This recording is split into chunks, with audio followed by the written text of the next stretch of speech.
Morning, it's 6 o'clock on Friday, the 15th of May. Your headlines. Starmer staggers on. The Prime Minister's future, well, it's looking cloudy as Andy Burnham declares his bid to return to Manchester and other leadership hopefuls, they're circling. A budding romance. Trump and Xi take a stroll before engaging in talks on Iran, trade and Taiwan in the Chinese capital. One student has died and 2 others are hospitalised as meningitis flares up again, this time in Reading. England's waste crime problem has just gotten a whole lot bigger, with 120,000 tonnes of rubbish piled high at 3 new sites across the country. And at 6:40, we'll see what's making headlines in today's papers with Freddie Hayward.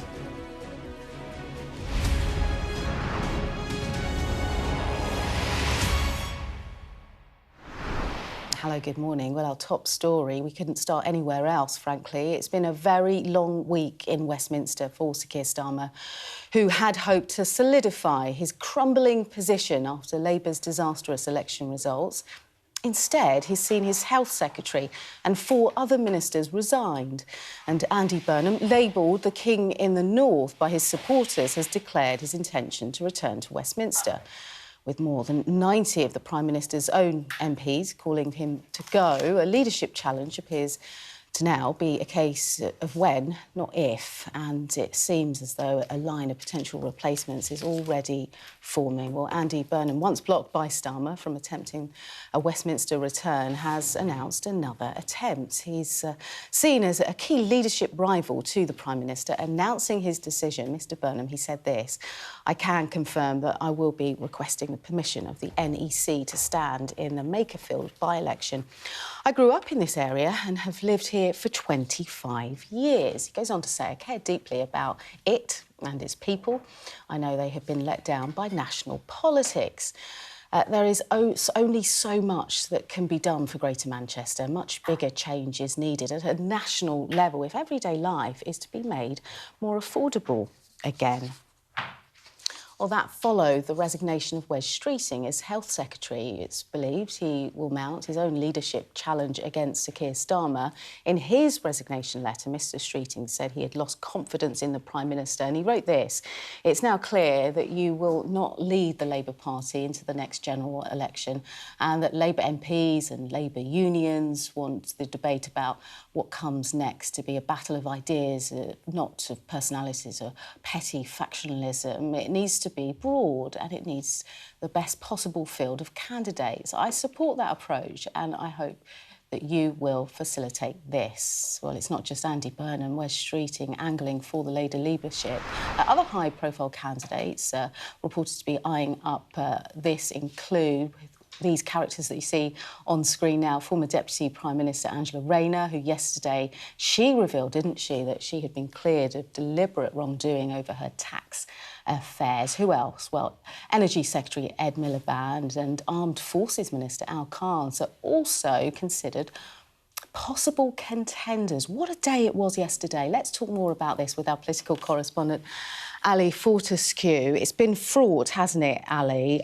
But let's talk about Andy Burnham. So he's eyeing up, isn't he, a return to Westminster, but it might not be as straightforward as he may think. That's absolutely right, Leah. Andy Burnham, the King of the North, the King across the water, mythologised, frankly, by so many MPs who bring him up and see him as a solution. They're pinning all their hopes on that man. They think he is someone who can resonate in different parts of the country, who can resonate with the working class vote. His critics say it's easy to make noise, it's easy to be popular when you're not actually in government, when you're not an MP, and that is his problem. He's not an MP, but he has finally come out and said he wants to come back and he effectively wants to fight the leadership. He didn't say that last time. It was less explicit when he was fighting the Gorton and Denton by-election, which, of course, he was blocked from running for in the first place. So, look, he's going to fight in Macclesfield. It's a just over 5,000 majority. It looks like the NEC is not going to block it, so it would happen potentially as soon as June even. It's the thing that people say about Andy Burnham is that he polls well with the public. and he is seen as someone that one of the few people that could beat Farage.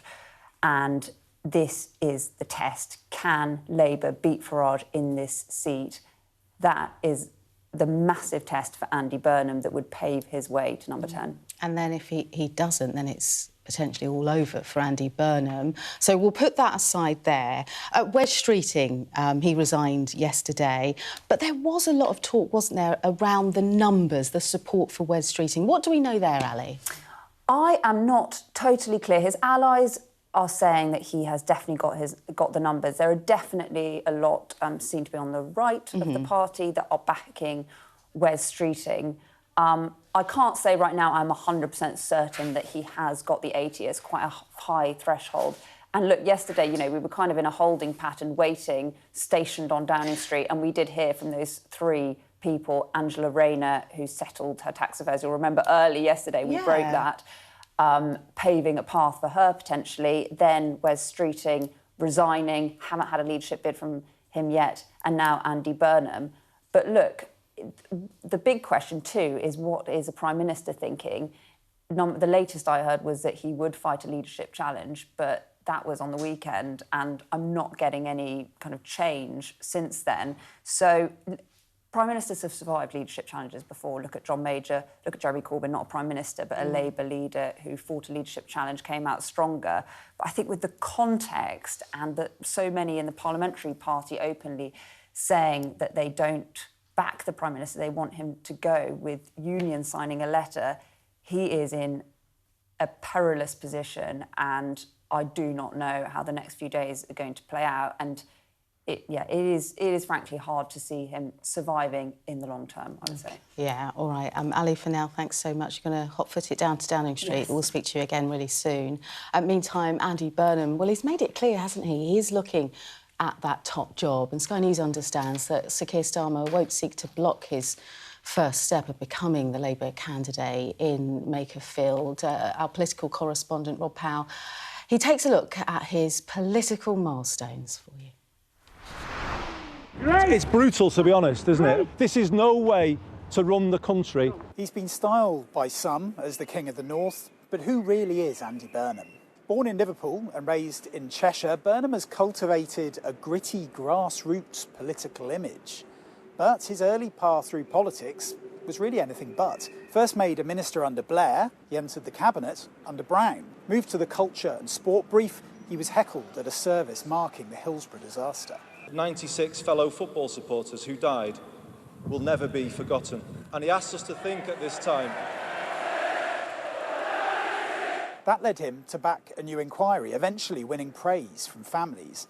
But as Health Secretary, he was also criticised for his handling of the Mid-Staff's NHS scandal. Always ambitious, Burnham has already run for Labour leader twice, finishing fourth in 2010 and second 5 years later. He briefly served in Jeremy Corbyn's shadow cabinet, where he brought Keir Starmer into his team. But he quit as an MP in 2017 to stand in the first ever election for a Greater Manchester mayor. Andy Burnham, selected. Winning by a landslide, within weeks his city was dealing with the deadly Manchester Arena bombing. His profile rose further during the pandemic, where he went into battle with Westminster over restrictions and financial support. If they impose this Tier 3 deal on us, they will ruin thousands of people's lives in this city. Many praised him for sticking up for the North, but others accused him of opportunism. Policy-wise, Burnham has spent his time as mayor focused on public transport, on rough sleeping, on housing and on growth. Now, while all aims certainly haven't been met, he can point to a Manchester that's booming on his watch. Now, he's been open about wanting to apply his approach as mayor to the country as a whole. There's been a few choice words from government about you potentially plotting some sort of leadership challenge. Is that wide of the mark? I'm not doing interviews in the street, I'm sorry. His ongoing ambition has been clear too, as he tried to stand to become an MP again, only to be blocked by the party top brass. Now, some still view Andy Burnham with suspicion, wondering if he's the real deal or just an able cultivator of his own image. Whatever the truth, polling suggests he's far more popular than any other party figure. But without a seat in the Commons, his route to Downing Street is still far from straightforward. Rob Powell reporting there. Now, Donald Trump says he's found some common ground with China over the Iran war, claiming both sides want to see the Strait of Hormuz reopened. Well, the US president has been eager to see Beijing use its leverage over Tehran to bring about a resolution to the conflict on the final day of talks between the pair. Now, any tough talking was shielded from public view as Trump's day. Well, it began with his motorcade arriving at the Shanghai compound to meet with the Chinese delegation. Trump and Xi appeared at ease as the Chinese president led Trump around the compound, which is a former imperial garden now serving as a residence for Chinese Communist Party leaders. And that candid chat in the garden soon turned to business as Donald Trump spoke about Iran while thanking the Chinese leader for hosting the visit before saying it would be reciprocated in Washington. I want to thank you very much. This has been an incredible visit. I think a lot of good has come of it. We've made some fantastic trade deals, great for both countries. He's a man I respect greatly, become really a friend. We've known each other now 11 years, almost 12 years, that's a long time. And we've settled a lot of different problems that other people wouldn't have been able to settle. And the relationship is a very strong one. We've really done some wonderful things, I believe. We did discuss Iran. We feel very similar to Iran. We want that to end. We don't want them to have a nuclear weapon. We want the straits open. We're closing it now. They closed it, and we closed it on top of them. But we want the straits open, and we want them to get it ended because it's a crazy thing. They're a little bit crazy, and it's no good. Can't have it. They cannot have a nuclear weapon. But we discussed a lot of other things also, and I think we're very much on agreement. We're going to have some further discussions now with the group. But I just want to thank President Xi and all of his representatives. We've become friendly with all of them. They're great people. And it's an honor to be here. And we'll be back. And I believe on September 24th or thereabouts, President Xi is going to be coming to the United States. And we will be reciprocal, like reciprocal trade. The visit will be reciprocal. We're going to lay it on the line. And we're going to have... You're gonna walk away, hopefully very impressed, like I'm very impressed with China. And I just want to end by saying thank you very much. It's been really a great couple of days. Thank you very much. Well, ahead of this morning's engagements, Mr. Trump took to his Truth Social platform to clarify comments made by his Chinese counterpart that the US is in decline. He said when President Xi very elegantly referred to the United States as perhaps being a declining nation, he was referring to the tremendous damage we suffered during the 4 years of sleepy Joe Biden and the Biden administration. And on that score, he was 100% correct. 2 years ago, we were, in fact, a nation in decline. On that, I fully agree with President Xi, but now the United States is the hottest nation anywhere in the world, and hopefully our relationship with China will be stronger and better than ever before. Well, let's speak now to our US correspondent, James Matthews, who's in the Beijing Capital International Airport. James, does this two-day summit change anything practically between the two nations? And just your reflections on what you've seen. Yeah, hi, Sophie. Does it change anything? Yeah, I think it resets to some degree the relationship between these two superpowers. Donald Trump is clearly of a mind to re-engage. He's tried waving the big stick. Now he's handing out the olive branch, and we saw that over the course of the 2 days. A president who arrived with American business in tow, and publicly it's all been extremely positive. Actually, I thought that Donald Trump was quite deferential, more so than came back from President Xi.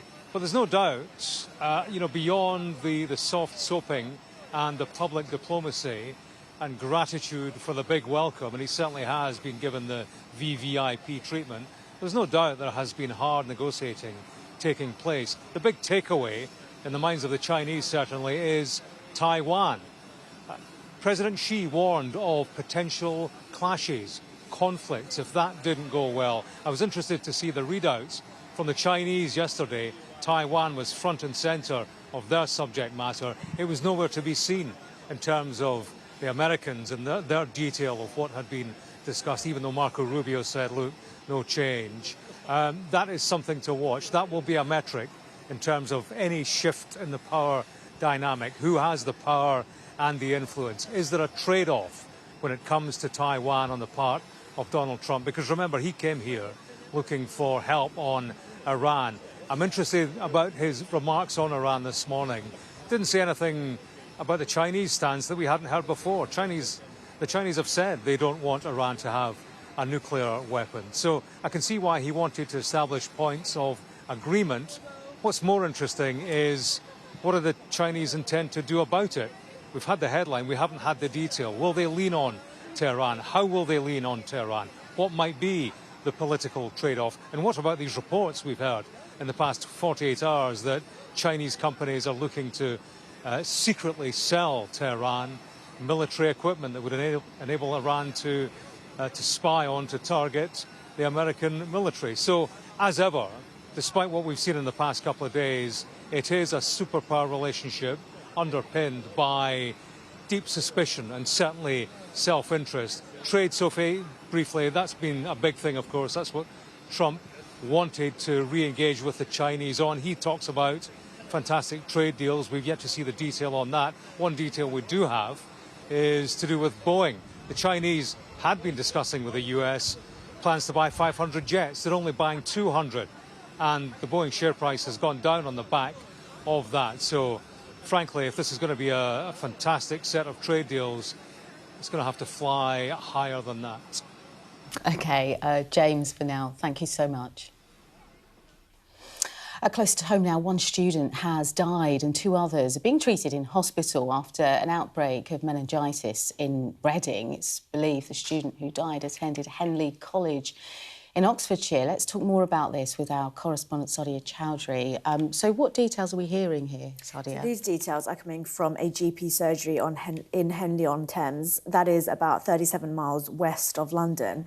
And they've said that they've been in touch with the UK Health Security Agency yesterday, and they've been told that a student at Henley College has sadly died with, they say, suspected meningococcal disease. UK HSA has told the surgery that it is actively trying to contact those who may have been closely associated with the student and therefore may be at risk. The surgery says that it's told its patients, if you've been contacted by UK HSA, if you've not been contacted by UK HSA, then currently you don't require any treatment. And they've said that staff and students have been advised that they can carry on going to the college. The number of cases, they say, is low, so there is currently no sort of massive wider public risk or any plans for local emergency meningitis vaccine rollout. Now, two other cases are also receiving what UK HSA says is appropriate treatment, and close contacts of theirs have been given antibiotics as a precaution. One of those cases has been confirmed as meningitis B. You remember that, the same strain behind that cluster of cases in Kent earlier this year, and people may remember that cluster, that outbreak where 2 students died, and there were a total of 20 cases then, and several others were quite gravely ill. During that, and here's the pictures from the University of Kent, we saw a vaccine rollout and hundreds of students lining up, as you can see, back in March when when this outbreak happened. Lots of people received shots. We don't think there's going to be anything like that on this because the UK HSA is insisting that the risk to the wider public is low. They say that meningitis requires very close contact with people to spread. And you remember the Kent case, the outbreak started, it was believed, in a nightclub where there was a lot of close contact. So I guess they're not thinking about that here and saying that the large outbreaks that we saw in Kent are thankfully rare. OK, Sadia, thanks so much for updating everyone. Appreciate that. Still to come on Mornings here on Sky News. Illegal waste dumping. It's already a national scandal, isn't it? But is it worse than previously thought? We'll be discussing that. Plus, we'll be delving into all of this morning's papers in our news review at 6:40. And today I'll be joined by Freddie Hayward, US correspondent at the New Statesman. I'm Cordelia Lynch, Sky's Asia correspondent, based here in Bangkok. These slums, once gripped by fear and death. There is far less bloodshed now, but it hasn't gone away. Who's asking you to kill? The police will give me the orders, and after I kill the target, I throw the gun away. We try our best to uncover and unpick a fast-changing and deeply complex region. These large waterways provided an excellent source of body disposal. This is the Buriganga River, where victims who'd allegedly been shot dead were dumped. Sheikh Hasina, how confident are you that she will stand trial? She will stand trial, there's no doubt about that. We're going to take you to the very heart of a criminal network, going undercover inside Southeast Asia's scam centres for the very first time. We won't have any problems with police, it's okay. Just seen Imran Khan leave, and as we understand it, he's just been shot in the leg. They have decided that the only way they'll allow elections is if I'm inside jail or killed. Sky News get the full story first. Chinese vessels start encircling the boat we're on, blocking its path. The Chinese are now deploying water cannons, firing it directly towards our boat. We've discovered doctors across Delhi dishing out pills like this, claiming they will provide a lifelong cure for homosexuality. Rohingya people fleeing an escalating civil war.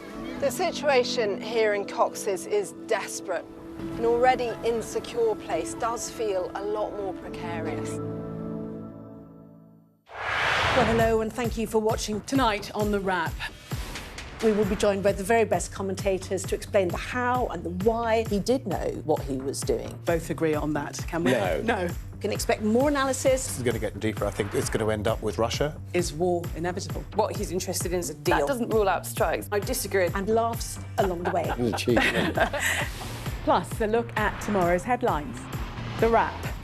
Everything wrapped up for you from 10. Now, people dumping waste, it's a huge problem in the UK, but it's actually even worse than previously thought. Earlier this year, the Environment Agency revealed that there are hundreds of illegal waste sites across England, and it's now been discovered it's even more. Dan Whitehead reports.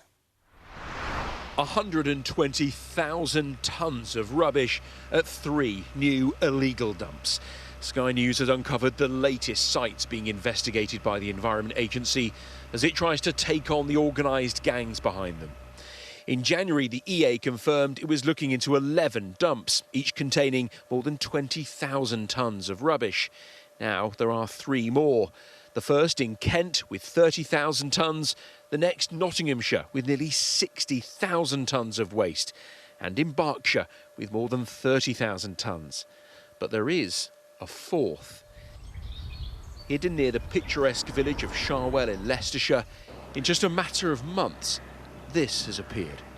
30,000 tonnes of waste dumped right on top of a site of special scientific interest. This place is a neutral wetland, and this is really, really unique in England because we don't get these environments very often. Those monitoring such sites say the damage could be irreparable. It's absolutely devastating. There's not much of England left that's natural and untouched. We need to get rid of this material as soon as possible, but it is likely that the damage has been done and it will take many, many years to get back to the delicate environment that we had just 6 months ago. You can see this waste has been mixed in with soil and rubble and stood on the edge here.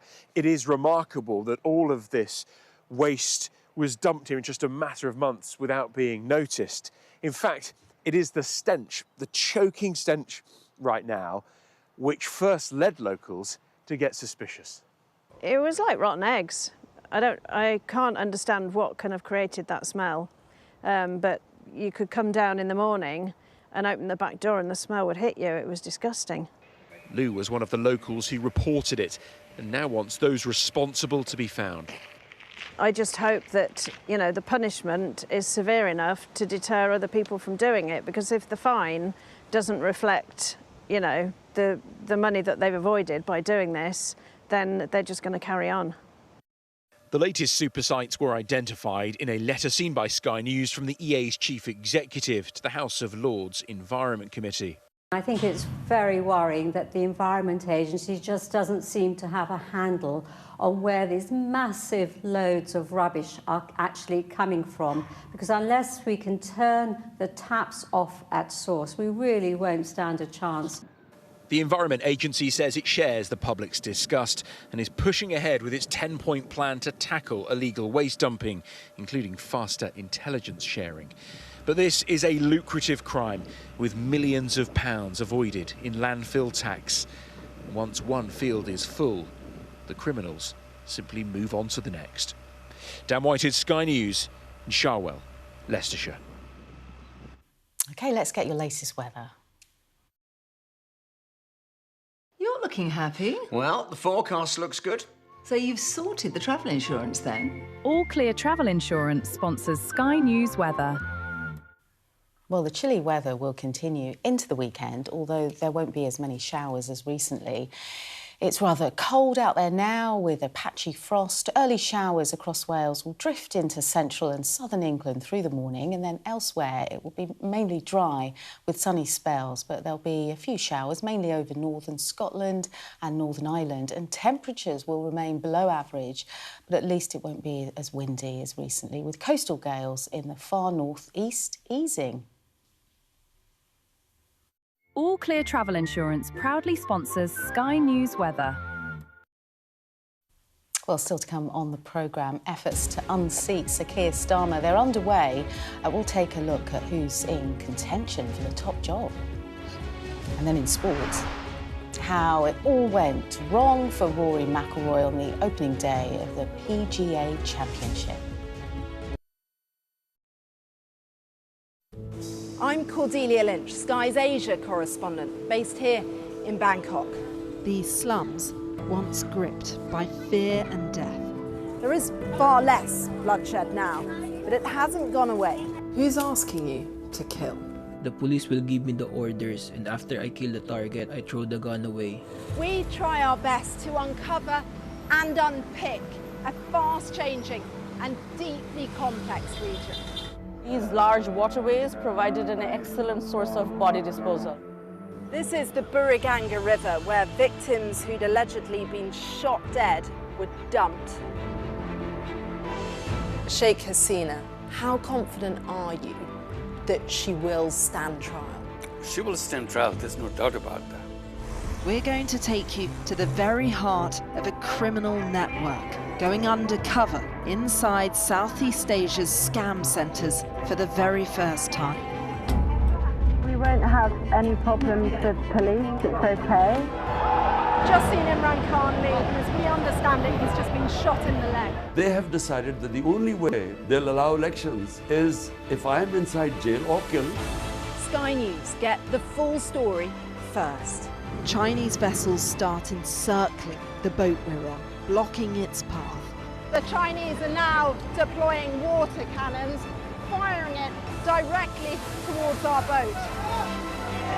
We've discovered doctors across Delhi dishing out pills like this, claiming they will provide a lifelong cure for homosexuality. Rohingya people fleeing an escalating civil war.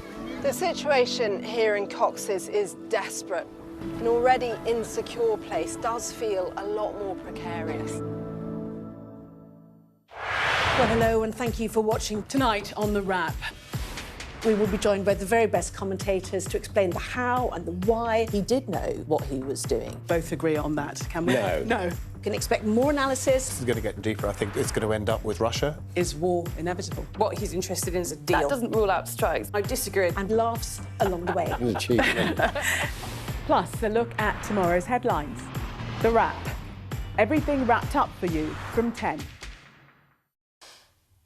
Well, it's been a busy 24 hours in Westminster, hasn't it, with the Prime Minister's already uneasy position now facing further peril. So Andy Burnham, who Sir Keir has already once blocked from running as an MP, has declared his intention to return to Parliament, and many view him as a major threat to the Prime Minister's leadership. But it wouldn't be the first time he's made a bid to be Labour leader.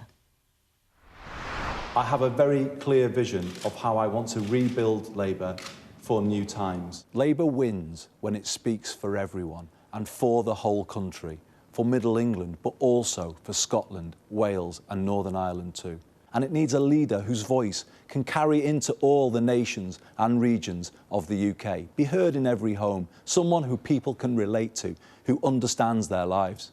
I am that person. And he's not alone, is he? Wes Streeting kicked off the latest Westminster drama by resigning as Health Secretary, declaring it would be dishonourable and unprincipled of him to remain, having lost confidence in Sir Keir Starmer. A leadership challenge now looks likely, but who is Wes Streeting? Our political correspondent Rob Powell has been reflecting on his career. My name is Wes Streeting. I'm the Labour MP for Ilford North. So who is the MP at the centre of this political turmoil? The first of his family to graduate from university, Wes Streeting was president of the Cambridge Union and eventually also president of the National Union of Students too. I think the Student Loans Company have some serious apologising to do to hundreds of thousands of students across the country. In 2010, he got his first public job, elected as a councillor in Redbridge in North East London. 5 years later... Make him the next Member of Parliament for Ilford North, Wes Streeting, who is also with us. He made it to Westminster, winning in Ilford North, the seat he still holds now, albeit by a much smaller majority. Taking his seat in the Commons in 2015, these early allegiances would eventually be pushed to breaking point. During the Corbyn years, Streeting stayed on the back benches. Would Jeremy Corbyn make a good Prime Minister? Well, I've said before that I don't think he would. One of Labour's best communicators, he was a media mainstay during the turbulent Tory years. Which camera are we looking at first? As Health Secretary, he took on one of the toughest jobs in government. Promising root and branch reform, he was a budget winner too, handed a huge funding boost. 2 years in, Streeting can point to some early progress in the NHS. That said, pledges such as an overhaul of social care remain adrift. More broadly, Wes Streeting is firmly on the right of Labour, a reformer rather than necessarily a revolutionary. Now, that's won him friends, but he has plenty of enemies too. Among left-wing MPs and members, they see him as the latest incarnation of Blair-era politics. His links to Peter Mandelson have hardly helped these worries. He's since tried to distance himself, though. A ban on puberty blockers riled others on the left, while a failure to end the doctors' strikes raised questions over his approach. As for his leadership ambitions, well, the signs have been there for a while. Just watch this clip from 2018 of MPs saying who they want to be PM. Any old bloody Labour woman I'll take. Undoubtedly Kemi Badenoch. Gavin Williamson. Amber Morris. Rees-Mogg. How about that? I think it would probably be me. He may now get his chance. Never shy or retiring, Wes Streeting has scaled plenty of hurdles before, but the ones ahead could be the biggest yet. Yeah, more from Westminster throughout the show. But now, Donald Trump says he's found some common ground with China over the Iran war, claiming both sides want to see the Strait of Hormuz reopened. So the US president has been eager to see Beijing use its leverage over Tehran to bring about resolution to the conflict on the final day of talks between the pair. And any tough talking, well, it was shielded from public view as Trump's day began with his motorcade arriving at the Shanghai compound to meet with the Chinese delegation. Now, Trump and Xi, well, they appeared at ease as the Chinese president led Trump around the compound, which is a former imperial garden now serving as a residence for Chinese Communist Party leaders.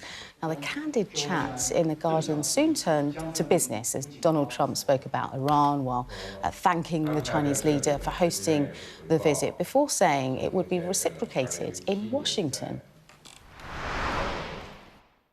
I want to thank you very much. This has been an incredible visit. I think a lot of good has come of it. We've made some fantastic trade deals, great for both countries. He's a man I respect greatly, become really a friend. We've known each other now 11 years, almost 12 years, that's a long time. And we've settled a lot of different problems that other people wouldn't have been able to settle. And the relationship is a very strong one. We've really done some wonderful things, I believe. We did discuss Iran. We feel very similar to Iran. We want that to end. We don't want them to have a nuclear weapon. We want the straits open. We're closing it now. They closed it, then we closed it on top of them. But we want the straits open, and we want them to get it ended, because it's a crazy thing. They're a little bit crazy, and it's no good. Can't have it. They cannot have a nuclear weapon. But we discussed a lot of other things also, and I think we're very much on agreement. We're going to have some further discussions now with the group. But I just want to thank President Xi and all of his representatives. We've become friendly with all of them. They're great people. And it's an honor to be here. And we'll be back. And I believe on September 24th or thereabouts, President Xi is going to be coming to the United States. And we will be reciprocal, like reciprocal trade. The visit will be reciprocal. We're going to lay it on the line. And we're going to have... You're gonna walk away, hopefully very impressed, like I'm very impressed with China. And I just want to end by saying thank you very much. It's been really a great couple of days. Thank you very much. Well, let's just show you briefly the scene in Beijing right now. We saw earlier that the red carpet had been rolled out. This is for Donald Trump's departure. We know that Air Force One has taxied. That's ready to be boarded by Donald Trump and his team, including Elon Musk and Tim Cook. And there it is, Air Force One, which will be lifting off from Beijing Capital International Airport very shortly. Well, let's take a look at your sport now.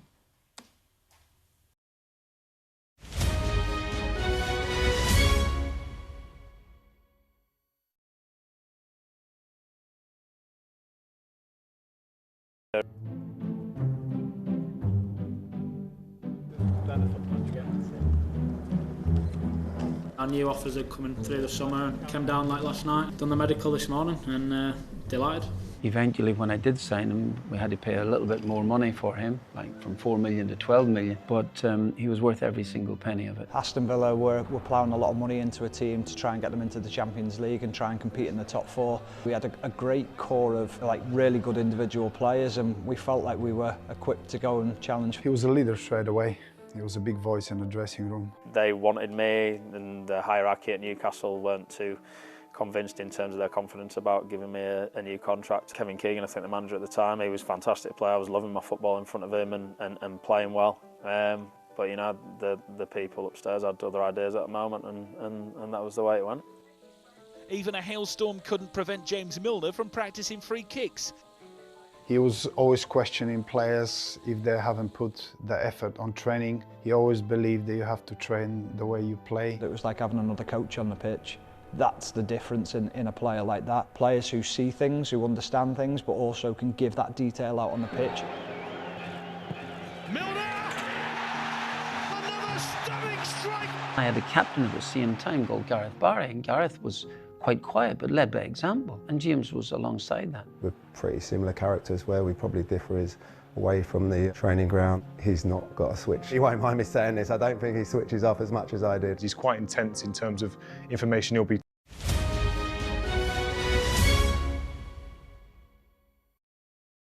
Mornings on Sky News, we'll be discussing the stories. We'll be discussing the stories making headlines in today's papers here on Mornings on Sky News. I'll be joined by panellist Freddie Hayward. I'm Cordelia Lynch, Sky's Asia correspondent, based here in Bangkok. These slums, once gripped by fear and death. There is far less bloodshed now, but it hasn't gone away. Who's asking you to kill? The police will give me the orders, and after I kill the target, I throw the gun away. We try our best to uncover and unpick a fast-changing and deeply complex region. These large waterways provided an excellent source of body disposal. This is the Buriganga River, where victims who'd allegedly been shot dead were dumped. Sheikh Hasina, how confident are you that she will stand trial? She will stand trial, there's no doubt about that. We're going to take you to the very heart of a criminal network, going undercover inside Southeast Asia's scam centres for the very first time. We won't have any problems with police, it's okay. Just seen Imran Khan leave, and as we understand it, he's just been shot in the leg. They have decided that the only way they'll allow elections is if I'm inside jail or killed. Sky News get the full story first. Chinese vessels start encircling the boat we're on, blocking its path. The Chinese are now deploying water cannons, firing it directly towards our boat. We've discovered doctors across Delhi dishing out pills like this, claiming they will provide a lifelong cure for homosexuality. Rohingya people fleeing an escalating civil war. The situation here in Cox's is desperate. An already insecure place does feel a lot more precarious. Well, hello and thank you for watching tonight on The Wrap. We will be joined by the very best commentators to explain the how and the why. He did know what he was doing. Both agree on that, can we? No. No. Can expect more analysis. This is going to get deeper. I think it's going to end up with Russia. Is war inevitable? What he's interested in is a deal. That doesn't rule out strikes. I disagree. And laughs along the way. Plus, a look at tomorrow's headlines. The Wrap. Everything wrapped up for you from 10. I urge you not to look away. If Hamas hands the hostages over, they will end this conflict. The world has been watching. Good to see you again. How are you? Did she say how he was? The conditions are awful. The jets were ordered to come back. Historic day here today. How will you respond if India does launch airstrikes? They'll be all out to war. But I'm just going to put some body armor on. I'm Yalda Hakim.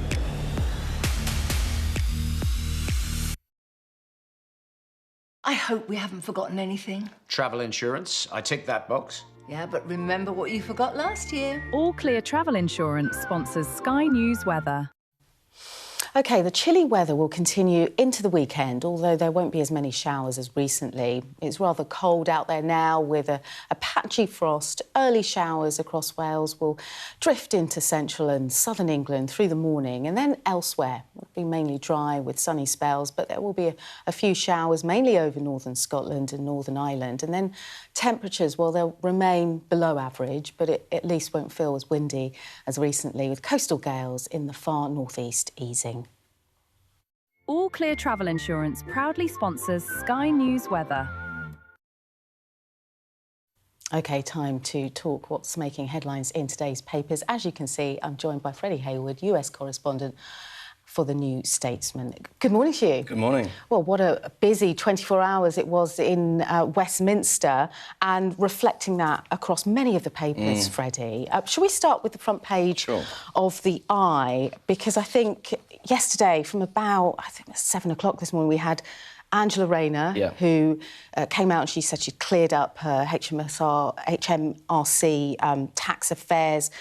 The Cabinet lost Wes Streeting as Health Secretary, and then in the evening, by about 5 o'clock, Andy Burnham says he'll go for that Makerfield by-election. A lot has happened, but the front page kind of reflecting all of that, and a picture there of Sir Keir Starmer looking quite pensive. Behind the bars. Behind some kind of bar. It's almost reminiscent of Partygate. Yes, I mean, this is the story that's plastered across all the front pages. I think most of the editors in the newspapers would have expected the day to end with Wes Streeting being top of the list to replace Keir Starmer, but in fact, actually, it was Andy Burnham who was able to find a seat, and that was the thing that's always been holding him back so far. And then we had this resignation from Josh Simons, who originally was very much a Starmerite, so a bit of a surprise, but he's been out in the cold for a while now, and obviously he wants to see Andy Burnham come back in. So the big question now is whether Andy Burnham can win that by-election. Reform have done exceptionally well there in the past few years. They did very well in the local elections. If you look at the polling, if there was any other Labour candidate, you'd think they'd lose. But Andy Burnham is, he's Manchester Mayor, his name recognition is very high, his popularity is very high across the country, but especially in Manchester. So if anyone can beat Reform in that seat, it will be Andy Burnham. So it's quite a battle that's going to come, and quite a defining one. I mean, if he can win, well, then it proves the thesis that he is the one to take on Nigel Farage. We haven't got there yet. No. You know, a by-election will take, between 4 and 6 weeks to complete, so that's more time.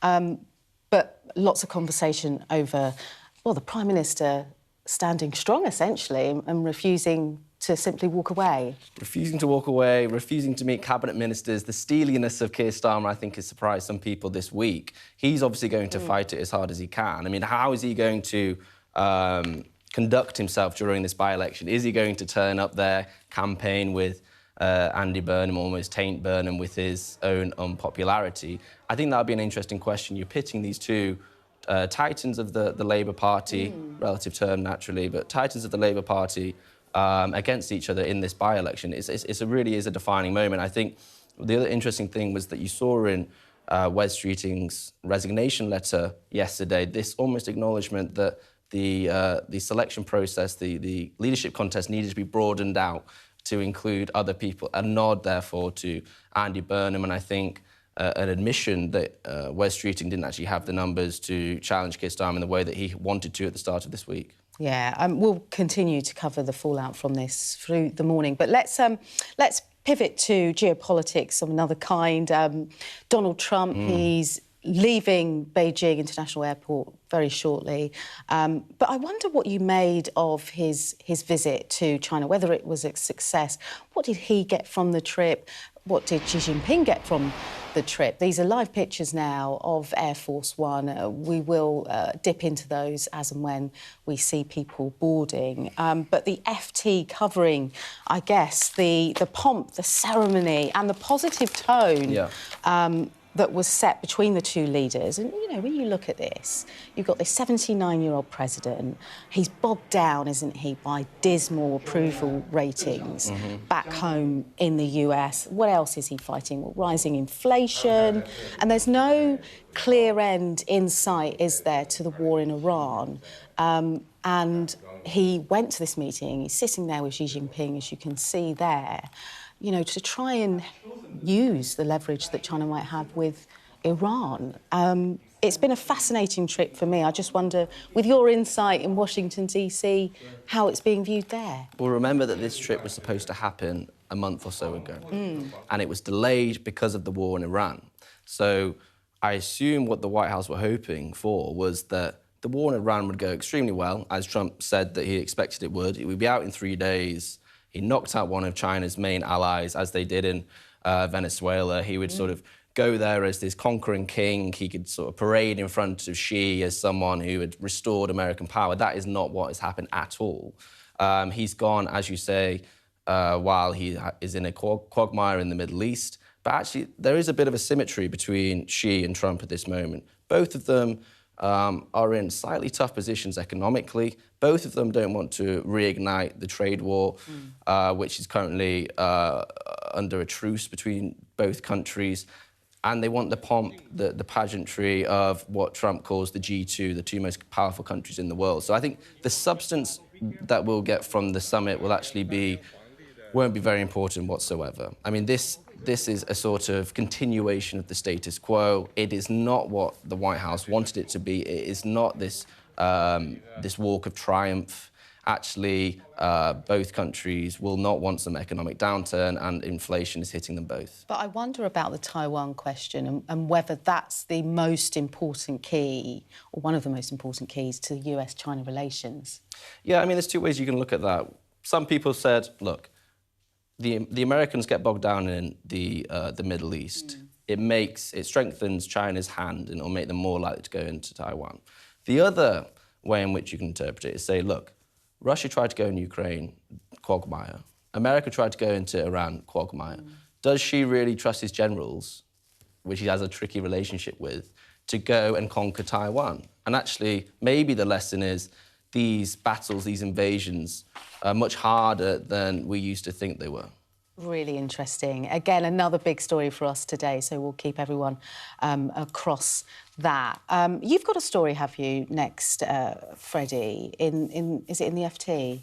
Was it the Times? We've got one in the Times. Yes, OK. We've got Mr Polanski. Yes, so brilliant. So the Times, there's a story on the front page about Zach Polanski. He's admitted that he didn't actually vote in the local elections, did he? No, he did not, which is... It's quite amusing. It's not that big a story. Yeah. I don't think that is necessarily a big... It doesn't besmirch his character too much, but there is a bit of a theme that has risen its head, which is essentially this slight dishonesty, whether it's about his CV or some of the jobs that he's had in the past. Obviously, the papers have been sniffing around. They can see that it's a weakness of his, that he would say one thing and then do another. So this is just yet another example of that. I think he's had a much harder couple of months than he expected, say, at the turn of the year, both with his response to the anti-Semitism that we've seen in London, but also with these transgressions of the truth, let's say, with regards to his CV. So I think this will continue, and I suspect there might be some other things that will come out in the future. But I wonder, if you vote Green, if you're behind Zach Polanski, the fact that he didn't vote in the election, it's not going to bother you too much, is it? No, of course not. I mean, it's a small story. It only matters because it fits into this broader narrative. Yeah, OK. Him not voting, I mean, he said the evidence that he's lied, he's not lied, but the evidence that he has is that he said he was going to give one of his candidates his votes. You would say that anyway. All right, we'll leave that one there. Next, this is The Express. It's a story about weight loss jabs. And doctors are saying, this is a study of 1,270 NHS patients, and what this found is that sickness absence, it fell by 45% among those taking weight loss jabs for 9 months, while there was an extended leave dropped by half than that. And experts are saying, look, this points to there should be a wider rollout of these jabs. It could mean, free for millions of people. I just wonder your take on weight loss jabs as a whole first, but this study suggesting there's a huge benefit, potentially. I think there is, on the face of it. I think what this is part of is this broader medicalisation or the technologicalisation of medicine, right? It's becoming so much easier to essentially control the way in which our bodies normally operate. Well, you see this across the board, whether it's plastic surgery or Botox or weight loss drugs or the looks maxing trend we see at the moment. Across the board, people are finding ways in which they can permanently change the way in which they look. I think that will have very strange cultural and social implications down the line, because we're changing how humans operate and how they age and how they live. And so I don't think we've seen the full effects of it yet. No. A really interesting point from this article, though, it's saying, look, GP appointments, they cost millions of pounds for people who say they're sick, but this could save so much for the NHS in the long run, which we know is on its knees. Completely. So the NHS at the moment is trying to increase its productivity, actually, the way in which, the efficiency in which it can deliver healthcare. This is part of the AI revolution too. So it's essentially they're trying to change the fundamental ways in which healthcare is delivered. We're seeing this in America, we're seeing it here. Again, I don't think we've seen the effects of that. We don't fully understand what that will look like, but it's moving towards a much more preventative approach to healthcare, which I think will be very interesting. And particularly, as you say, the NHS is struggling so much. They'll be trying to do everything they can to get rid of those long-term diseases that cost so much. OK, from weight loss jabs to the World Cup. Are you a big football fan, Freddie? Here and there. Here and there, fair enough. But you can relate to this. We know that the World Cup has... it's a front page story in the Daily Mirror. It's across America, Mexico and Canada. But climate chiefs are saying, the players won't be able to play under such scorching conditions during the World Cup, and it's a huge concern. So it's not just coming from, someone from within football, it's the World Weather Attribution, and they're saying that temperatures, they've spiked over the years, and this could have direct input on the players.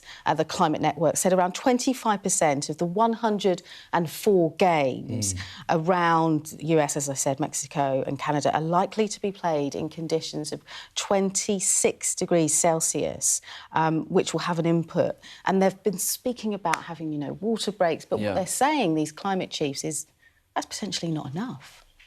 No, completely, and it's a way in which football is changing. We saw this debate rear its head in Qatar, and they had to move when the tournament was to reflect the climate there. Now it's spreading elsewhere.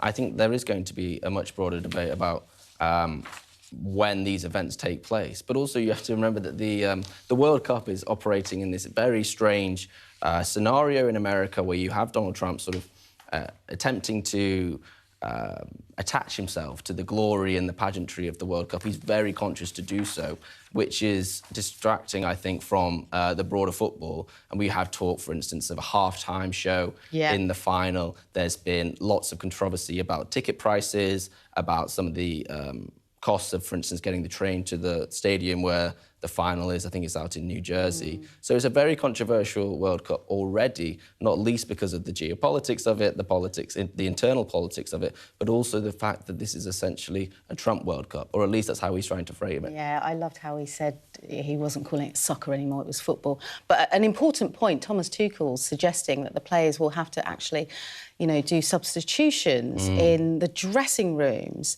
because it will be too hot and the impact on the players. And the other side of all of this is that it slows the game down and that won't be good for fans in the stadium and watching at home. Freddie, thanks so much for your company. Thank you. Really appreciate it today. That's all from the News Review.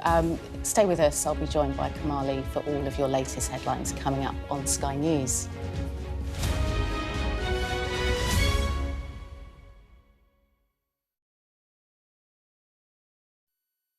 The best thing about being a Sky News journalist...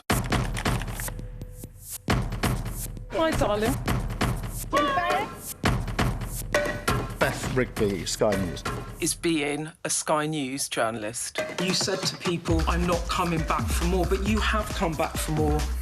Well, let's kick off and make a statement. What can our Prime Minister say to you to not impose tariffs? He's coming out! What more do you need? We're trying to see as much as we can. We're in an area that's just been reclaimed. Mr. Zuma, Sky News. People are directly protesting. The whole neighbourhood has rallied around her. It's been impenetrable to journalists over the last 2 years of war in Sudan. I've been waiting for this for 2 years. It doesn't feel like a big homecoming. It was never going to be pretty. War isn't pretty.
Hello there and a very good morning to you. It is 7 a.m. and this is Mornings here on Sky News. I'm Kamali. And I'm Leah. Thanks for starting your day with us. This is how things are looking.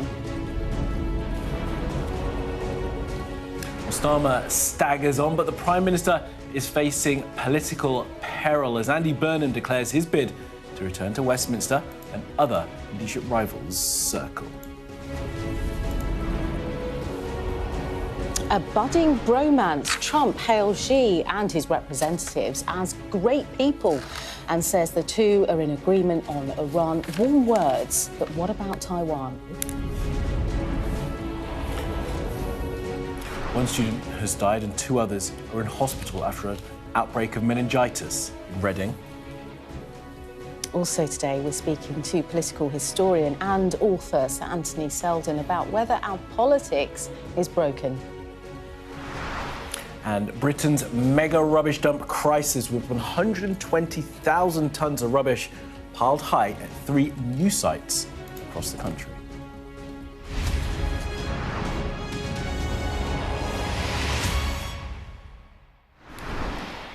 Good morning. Well, it's been a very long week of Westminster psychodrama.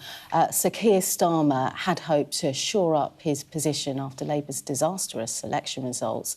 Well, instead, he's seen his Health Secretary, Wes Streeting, and 4 other ministers resign. And Andy Burnham, dubbed the King of the North by his supporters, has declared his intention to return to Westminster.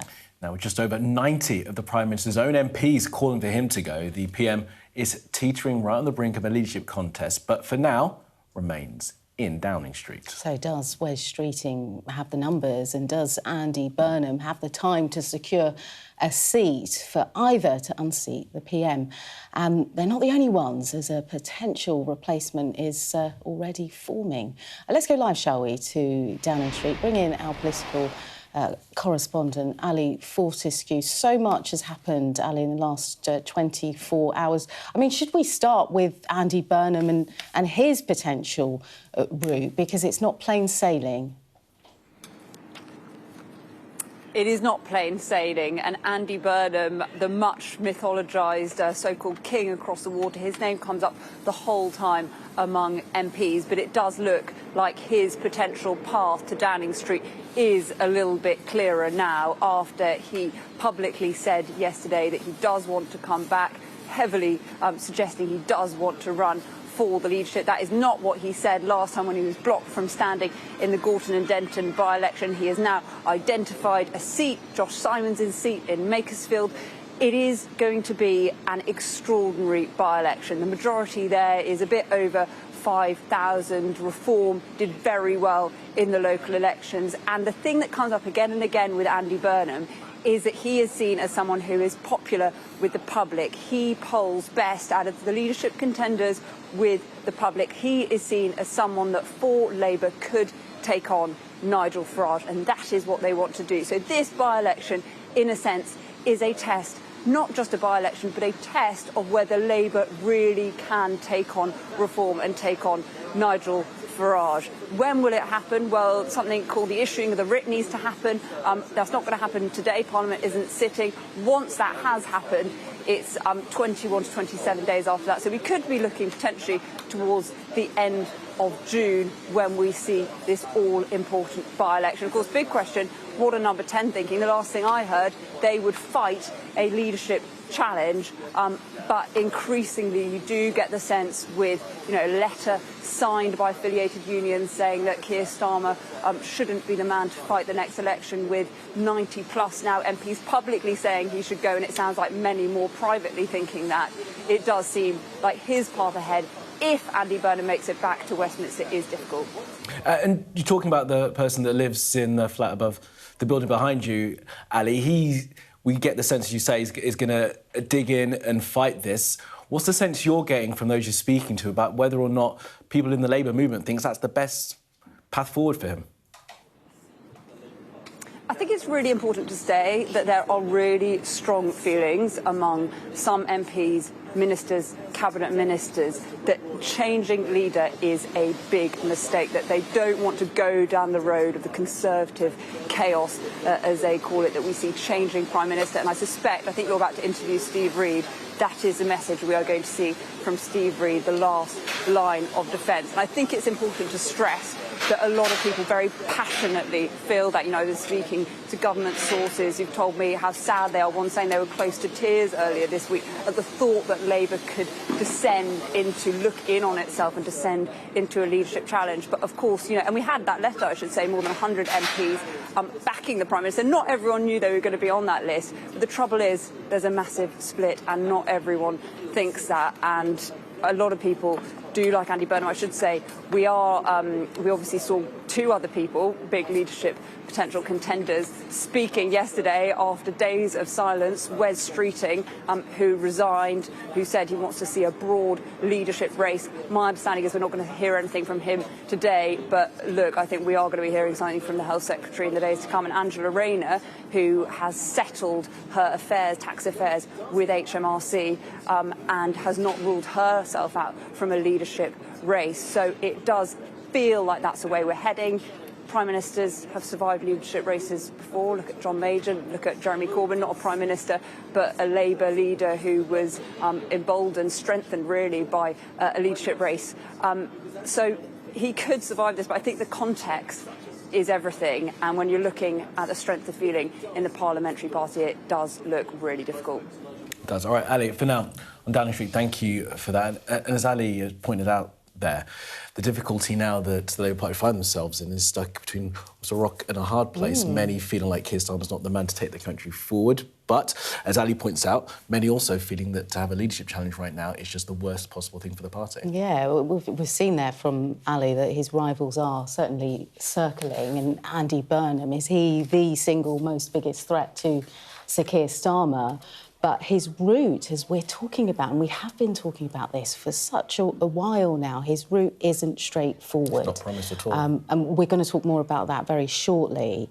But then we saw Wes Streeting. Well, there was lots of questions when he resigned around the numbers for him and that he hadn't reached what was required. Did he move too soon? Was this the only moment that he could have moved? And then, you know, actually, what strikes me so vividly this morning is what the public think about all of this infighting.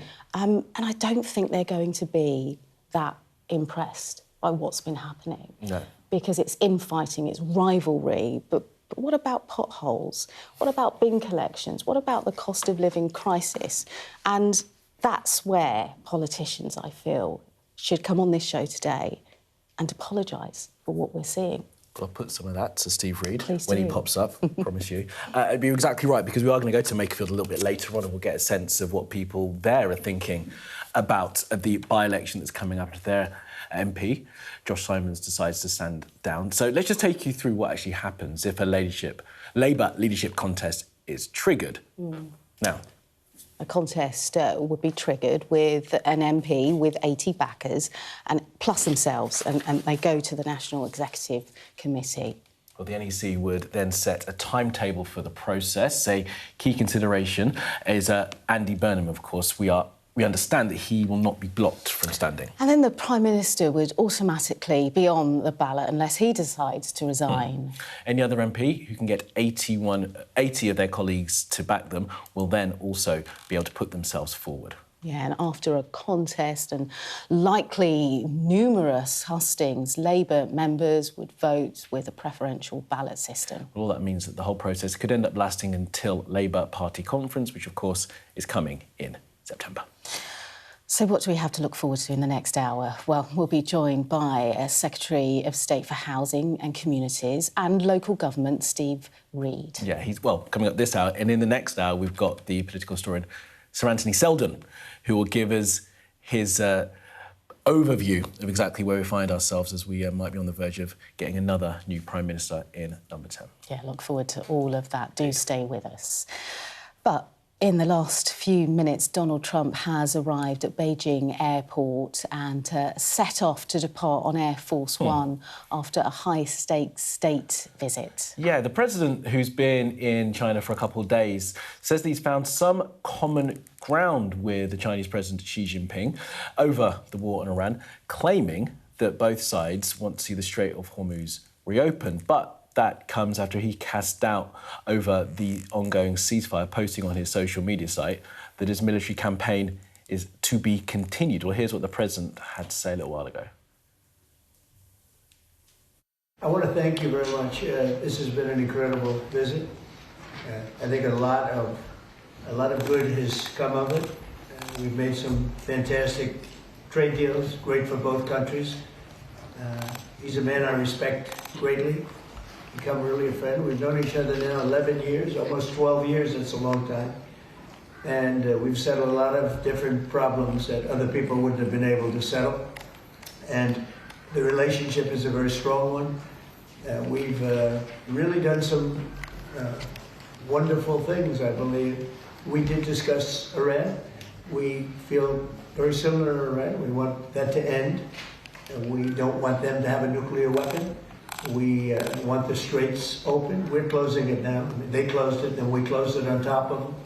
But we want the straits open, and we want them to get it ended because it's a crazy thing. They're a little bit crazy, and it's no good. Can't have it. They cannot have a nuclear weapon. But we discussed a lot of other things also, and I think we're very much on agreement. So we're joined now by our US correspondent, James Matthews, who's in Beijing for us. James, just reflect on what we've seen over the last 2 days and whether the trip has been a success for Donald Trump. Hi, Leah. I think he certainly thinks so. And if this trip was about re-establishing relations, interacting with the Chinese in a constructive way and reorientating the relationship in a way that benefited both, then I think it's a start, certainly.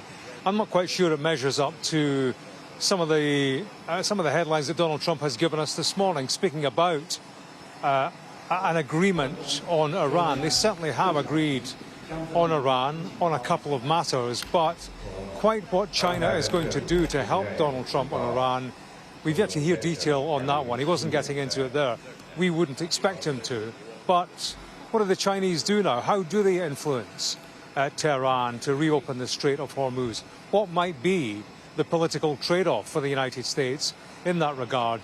And, you know, parallel to that is the story that China actually, or Chinese companies, are planning to secretly sell arms to Iran that would benefit their fight against the US Israeli action. So this remains a relationship very much wrapped in suspicion and self-interest. There's no doubt about that. Interestingly, the Chinese have just given a readout from the talks today, and that does speak about, you know, relationship building, the promotion of mutual understanding, etc., deepening mutual trust, enhancing the well-being of the two peoples. So I suppose that's a given. We've heard that.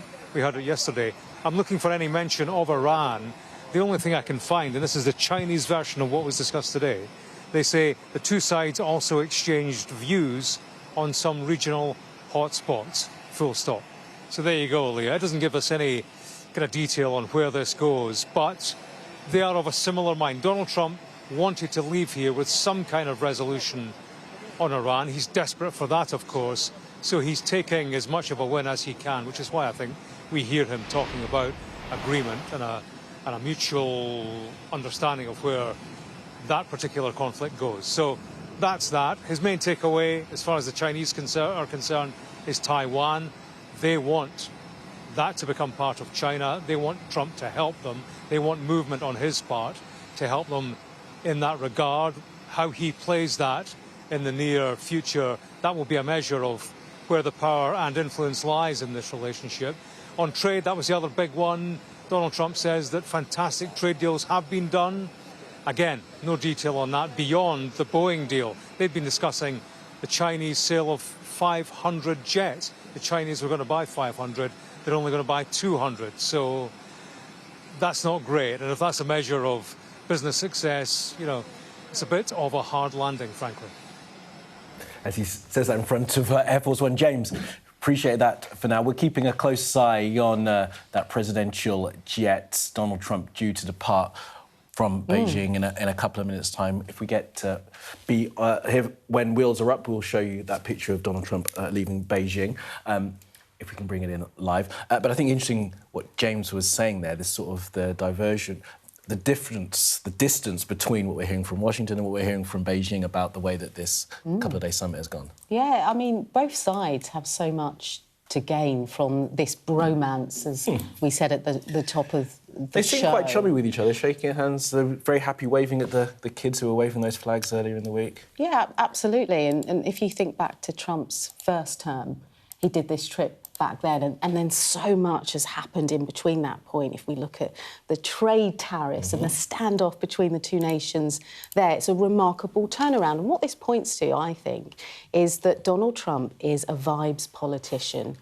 He goes somewhere and he has a feeling about another leader, and he may be viewed as being played, potentially, by these different leaders because they know how to deal with Donald Trump much better than they did that first term. So I find it fascinating. More on Donald Trump here and his visit to Beijing and China as a whole to come on the show. Now, one student has died and 2 others are being treated in hospital after an outbreak of meningitis in Reading. Yeah, it's believed that the student who died attended Henley College in Oxfordshire. And it follows a major outbreak in Kent linked to a Canterbury nightclub that killed 2 people and left more than a dozen needing hospital treatment. That, of course, was back in March. Let's talk to our correspondent, Sadia Chowdhury. So what can you tell us about this latest outbreak, and should people be worried? So this latest outbreak in Henley-on-Thames, which is about 37 miles west of London, and a GP surgery there says that it has been in contact with the UK Health Security Agency, and they understand that one of the students from Henley College has sadly died from meningitis. They have sent a letter, the surgery has sent a letter to its patients saying that unless they've been in touch, they've been contacted by UK HSA, nothing there to worry about. And they've said that students and staff at the college are being advised to carry on going into the college as normal because the numbers are so low that it poses a low risk to the wider public. Now, as you say, 2 other people who are also receiving treatment. We understand that one of those cases is the meningitis B strain. That is the strain behind the case that we saw in Kent, as you say. That outbreak linked to a nightclub, so a lot of close contact there. Of course, the university has students living on campus, so more sort of close contact. And I think that is the big difference here. With the University of Kent, we saw that wide rollout of vaccines, hundreds of students lining up and being offered the shot, and many taking up that offer.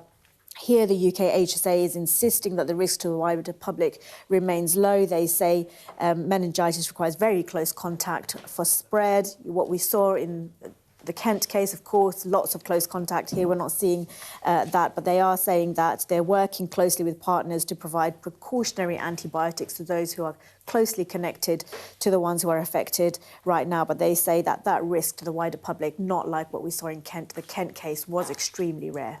OK, Sadia, thank you. Thanks for that, Sadia. All right, well, as promised, let's get the view now of the government. I'm pleased to say we're joined by the Housing Secretary, Steve Reid. Steve Reid, Secretary of State, thank you very much for being with us this morning. We've spoken to the Prime Minister in the past couple of days. How is he? Yeah, I saw the Prime Minister yesterday. Yeah, he's fine. He's focused on getting on with the job. So am I. Can you get on with the job while all of this is circling around? Well, you can, yes. I mean, it's not an idea. It's not a good week that we just had. Let me put that on the table straight away.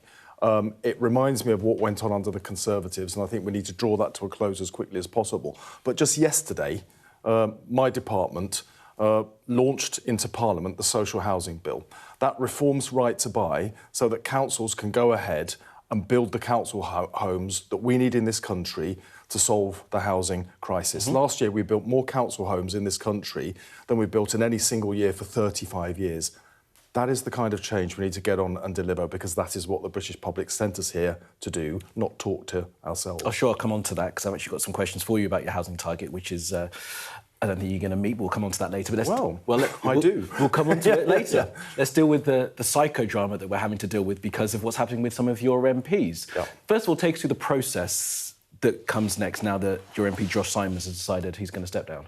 Well, Josh is standing down, and that's a decision for Josh. So Labour Party members in Makerfield will choose from a range of candidates who will put their names forward who they want to be their candidate in the by-election. Then the whole Labour Party will get behind that candidate and we'll do our level best to ensure that they get elected to Parliament. And that person likely to be Andy Burnham. You're not going to block him this time.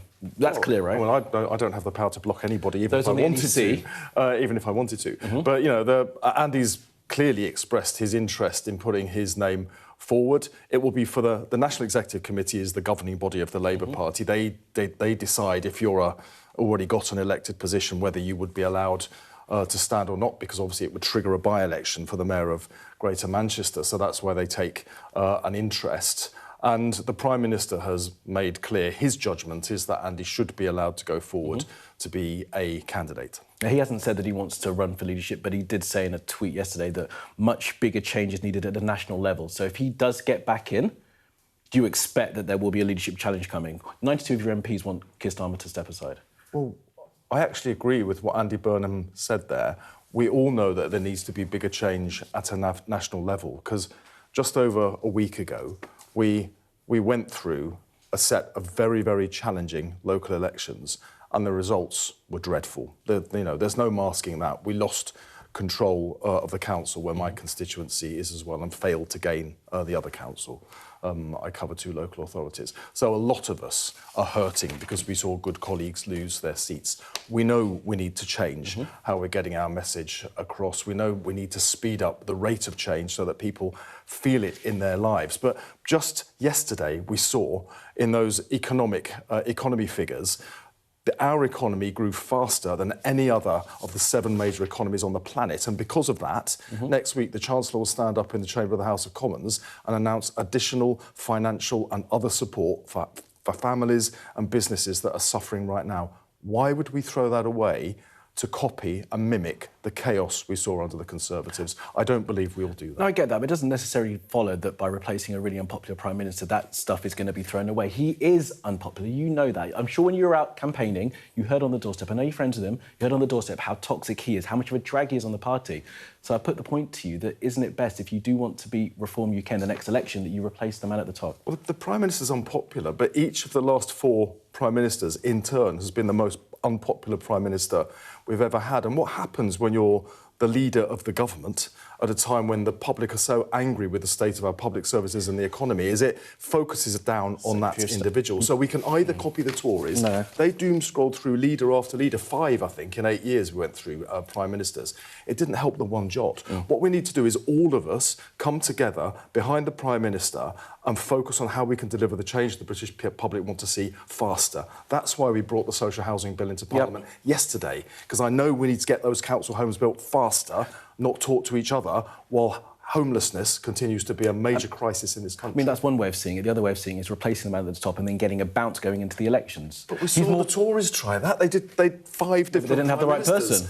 The economy flatlined and the Tories got their worst election result for 200 years. Now, I can look at that and see the outcome for it. I don't want to copy that. I want to focus on what the British public elected us to deliver, and that is building more homes, growing the economy, cutting NHS waiting lists. Again, yesterday, the fastest monthly drop in NHS waiting lists for 18 years. That's remarkable. Yeah, that's what we were elected to do. And guess when most people heard about it? When Wes Streeting was resigning, because he put it in his letter. That's the point I'm making. But that's exactly why we need to focus on what we're delivering and not talking to each other, because it obscured the good news that otherwise would have been the top of the schedules. It's what we'd be talking about today. So we just have to stop this thing. You talked about the Tories and their disastrous election result after you said to changing leadership. Is that your warning to your colleagues, that that's what you guys are facing if you change leader? Well, you don't have to imagine what would happen, because we just have to look back at what the Conservatives did. I think over the 8 years between 2016 and 2024, I think we had 9 education secretaries, 7 chancellors of the Exchequer and 5 prime ministers, and it led to their worst election result in 200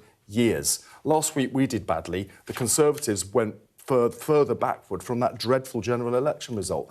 Do we really want that to be our future? We're in power. We were sent here by the British public to deliver change. We promised the fastest growing economy in the G7. This first quarter of this year, we've done it. We promised to cut NHS waiting lists. Yesterday, we saw the biggest monthly fall for 18 years. Why would we throw that away to engage in the chaos that consumed the Conservatives? Now, you've made that point this morning, and I've heard you all week making the same point. Yeah. Doesn't seem as if... At least I've been consistent. That's a good thing. You have been consistent, but consistently loyal to a man who's very unpopular across the country. Many of your colleagues think is unpopular too and should be replaced. So that might be on your judgment. I'll tell you what I'm loyal to. It's this country and the Labour Party and our government. And I saw what happened with the Conservatives when they scrolled through Prime Minister after Prime Minister. I don't want to do that. I want to focus on my constituents and other constituents across the country to make their lives better, not turn inwards and talk to each other as a group of politicians. That's what broke trust in politics under the Conservatives. We have to be better than them. And the point I was going to make was you've been making that point forcefully, consistently. They're not listening to you, Steve. Well, I think they are. Because what are the WhatsApp groups saying? The Labour How are you Party getting on has those? a set of rules. Anybody is able to challenge to become leader of the Labour Party if they gather 81 nominations from other MPs. Nobody has gathered 81 nominations. There is no leadership challenge. Right now, despite the fact that we're having to talk about, this internal-facing nonsense, I'm focused on building the homes this country needs. And yesterday we introduced into Parliament the social housing bill that will make it easier for councils to build those homes. Promise we're going to come on to that. Two more questions, they're really quick ones as well. If Sir Keir Starmer is so confident in his position, why not hold a confidence vote just to put all this to bed before anything else happens? There's no challenge to the Prime Minister. But he knows that one... You're just coming up with different ways to ask the same question. Well, yeah. Answer it in the same way. Fine, but look, but he could put it all to bed. OK, go on. We've got a Prime Minister. He was elected leader of the Labour Party by members of the Labour Party, then won a landslide majority in a general election on a manifesto that it is my job to get on and deliver. And that's what we should focus on. Fine, so you're not even going to countenance it. So when the leadership challenge comes, which it will, as you're sure you know it will he fight it? Well, I don't know how you know. You should be Mystic Meg with crystal ball here telling me what's going to happen in the future. I have to tell some people I don't know what's going to happen in the future any more than you do. All I know is we can try and make sure that we do not go down the route the Conservatives went down, because it was a total and utter disaster for this country, and that is what matters. Country first, party second was one of the most important things we said in that general election. Now, at this very difficult moment, we have to make sure we stick to that. At least 92 of your colleagues aren't doing that, in your opinion, huh? People are hurting because they saw, like I did, good colleagues who are councillors lose their seats and Labour lose councils because right now the government is not popular. That's absolutely clear. We don't make it more popular by copying the Tories. We make it more popular by delivering the change we were elected to deliver. Let's talk about the substance then.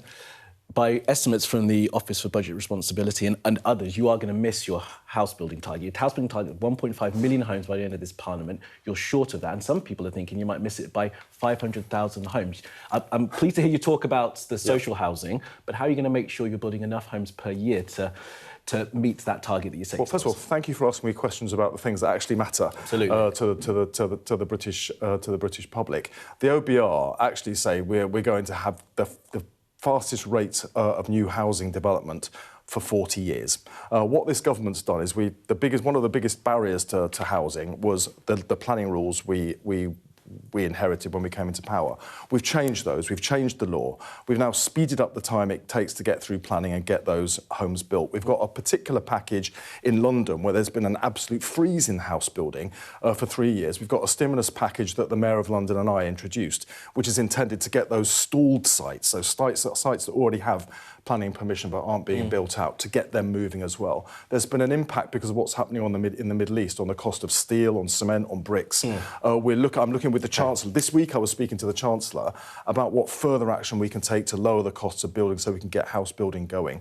We are focused on doing what we said in that manifesto. That bit on materials is going to get worse, isn't it? Because you've not made your target for the past couple of years, have you? You've been short of it. You do admit that, don't you? But by saying that, you're saying that to build 1.5 million over 5 years, you build 300,000 every year. Yeah. We never thought we could just get elected and the next day house building goes up because we had to change the law. So you're always going to build fewer in the first few years and more towards the end. You've got to ramp it up a lot. Well, that's it. People describe it as a hockey stick. It's going to go up a bit initially and then it'll ratchet up because of the changes we've made. So we've already changed the planning laws.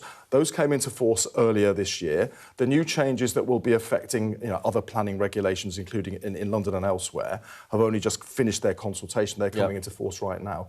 I expect to see those changes feeding through into more new homes. And indeed, this month, new homes starts, that's getting spades in the ground, up 15% over last year. Not enough, but we're going in the right direction. Secretary of State, I'm going to hold you to that and we'll speak again Please about do. it and we'll keep on that target. It's an important one. Thank you very much. Thanks very much. Thank you. Well, still to come on Mornings here on Sky News. We're going to be talking to Donald Trump's former National Security Advisor, John Bolton. President Trump has boarded Air Force One. He's on his way back home to Washington.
Donald Trump has shared warm words with Xi Jinping during his visit to Beijing, even declaring China beautiful and calling the Chinese president a friend. But beyond the pageantry, points of contention have emerged, including around Taiwan, of course. It was always going to come up on this trip, wasn't it? Now, let's get the thoughts of former US National Security Advisor and former ambassador to the UN, John Bolton. Ambassador Bolton, great to see you in person. Thanks very much for coming in this morning. Of course, we'll talk about his trip to China and the war in Iran, but we must start with what's happening here in this country, in the politics of the UK.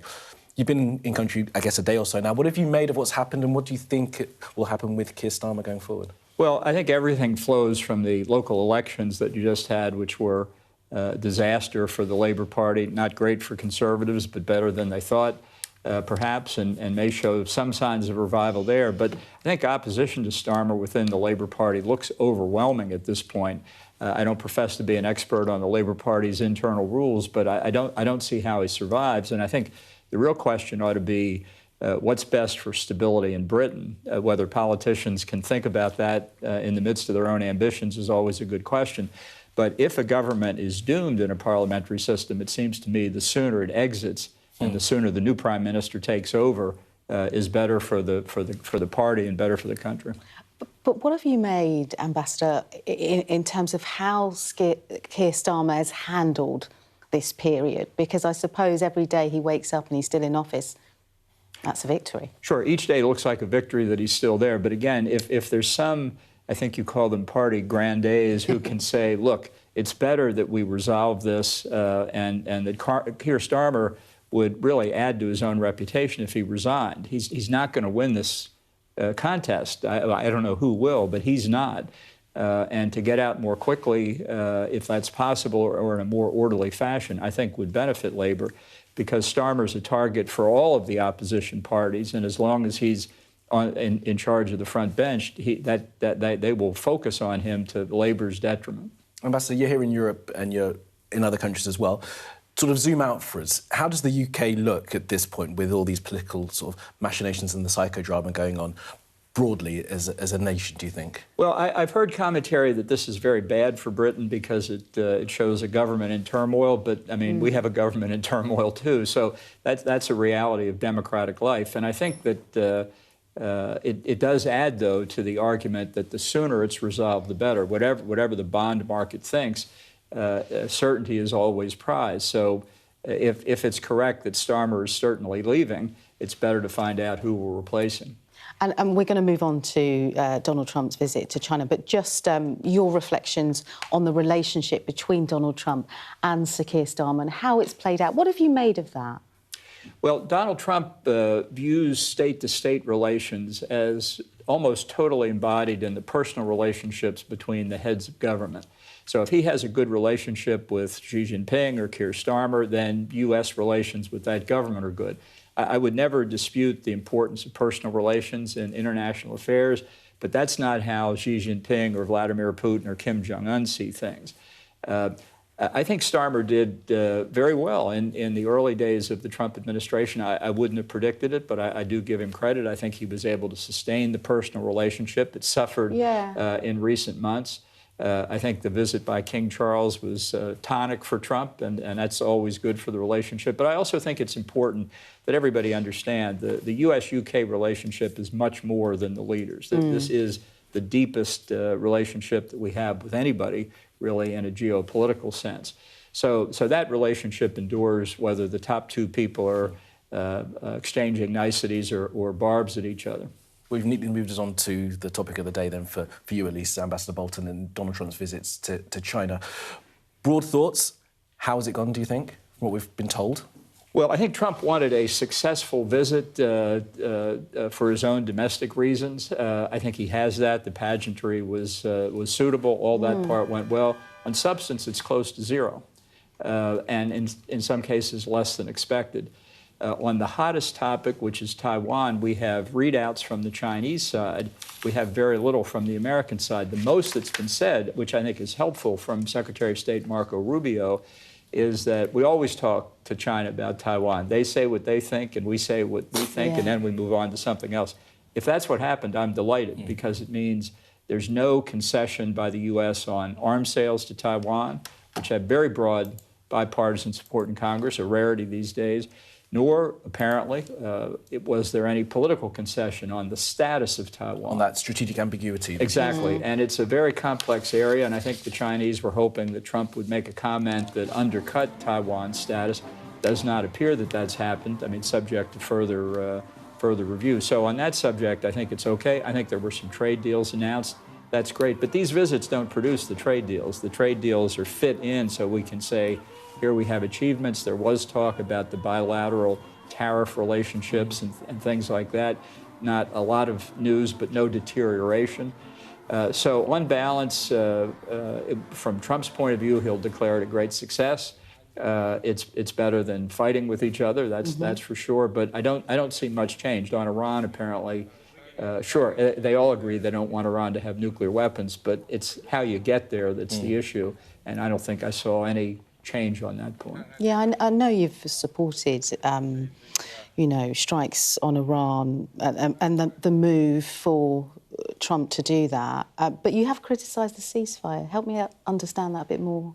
Well, I think the question is fundamentally, how do you get this regime in Iran to stop pursuing nuclear weapons, which it has almost since its beginning in 1979? How do you get it to stop supporting international terrorism like Hamas, Hezbollah, the Houthi rebels in Yemen, Shia militia in Iraq, terrorist attacks in Europe and the United States?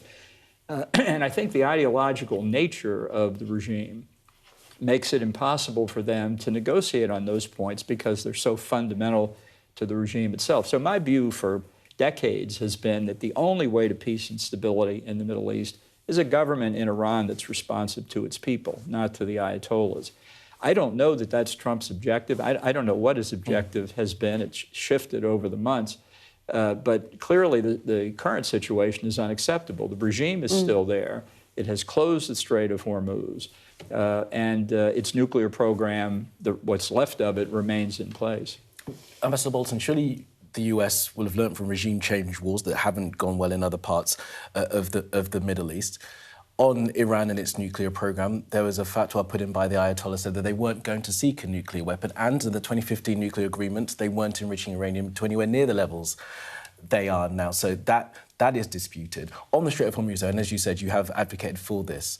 When you were advocating for it, what was the strategy to not have the Iranians blockade the Strait of Hormuz? Because everyone can see that from a million miles away, and it seemed this administration weren't sure that was coming. Right. Just on the fatwa for a minute, nobody's ever seen it in writing. So if it exists, put it out there. Let's see what it says. On the Strait of Hormuz, I can tell you in the first term, I tried to convince Trump that regime change should be the U.S. objective. Obviously, I didn't succeed. But in the course of discussions, and there were many of them, Pentagon, others who participated in the discussions pointed out the risk that if we were to move toward a regime change policy, that closing the strait or attempting to take control of the strait was a very real threat. The potential threat of attacking the Gulf Arab countries across the strait was a very real threat. All of this was made clear, and although I wasn't there this time, I will bet any amount of money that the Pentagon went through that list of potential Iranian responses again. So when Trump says, well, we were taken by surprise, maybe he was, but I don't think anybody else was. I'm just fascinated. You know, you've worked so closely with President Trump. What is it like being on the receiving end of someone like Donald Trump? Well, it's a completely unique experience. There's no doubt about it. He doesn't have a basic philosophy. He certainly doesn't do national security grand strategy. He doesn't even really do policy in the way most people understand things. It's very transactional. So a deal for him where Boeing sells 200 airplanes to China is a victory, even though they thought they were going to sell 400 or 500, exactly. And that makes long-term planning and what flows with that very difficult. It makes it harder on our allies because they never know what Trump is going to do. And what do you think about that point about the allies? We've heard him be very disparaging about NATO, disparaging about other European countries as well and their support for the United States. I know where you stand in the Republican Party. What is that doing, do you think, to sort of the firmament of the alliance? I think it's very detrimental. I think it's corrosive, in effect. I think it can be repaired. I think the damage Trump is doing can be repaired. But I don't underestimate how severe the problems are that he's caused. I don't think he fundamentally understands how the alliance works. I don't think he understands Winston Churchill's point that the only thing worse than fighting with allies is fighting without allies. Just on this as well, while we have our ambassador, I mean, do you think he cares? Do you think he cares about the damage that's being caused? Do you think he cares about the fact that he might well lose the midterms because petrol prices, gas prices in the United States are through the roof? If the Republican Party doesn't have him at the head, which it can't next time because he can't run again, do you think he minds?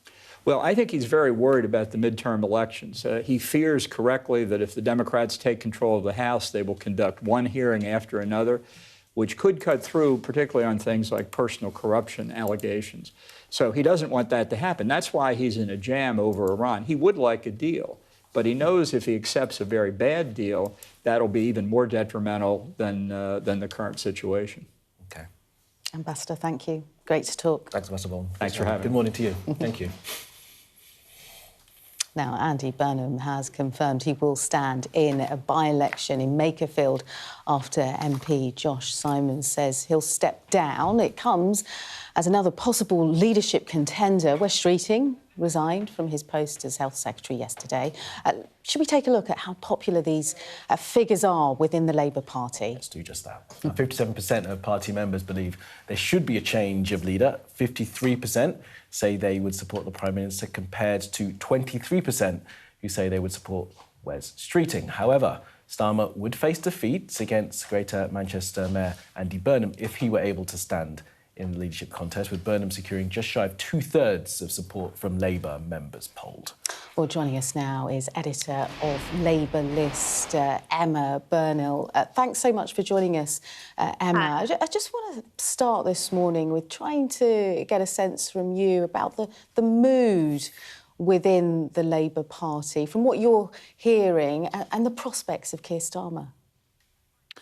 I think there's a general mood of sadness and just angst. I think angst is probably the key word, and has been since 10 o'clock on Thursday. Last Thursday, not last night. It's that only been a week. So I think the election results, whilst expected, were a shock. And I think they really kind of hit home quite how unpopular the party has become. That happens to parties in midterm. It doesn't happen to this extent generally. And I think Labour members want to see something happen. Now, I will tell you that we've had a lot of letters to Labour List from people who don't necessarily want the Prime Minister to step down, but we also have the polling that suggests that the majority do feel that time is up and that there needs to be something changed, and that change should come from the top. Emma, it's interesting. Good morning to you, first of all, Kamali here. It's interesting that you use the word angst to describe how people are feeling. I mean, you say how unpopular the party had become at the elections, how unpopular Keir Starmer had become, and do people within the party see themselves really tied between a rock and a hard place, know that it's the worst idea to try and change a leader, as we heard from Steve Reid very forcefully just a few minutes ago, but also that Keir Starmer is not the person that can beat Nigel Farage if it were to come to it? I think that's exactly the dilemma that Labour MPs in particular, because they will be the first deciders on any of this, are facing. We don't want to become like the Tories, where it was, changing leaders almost as often as I have hot dinners.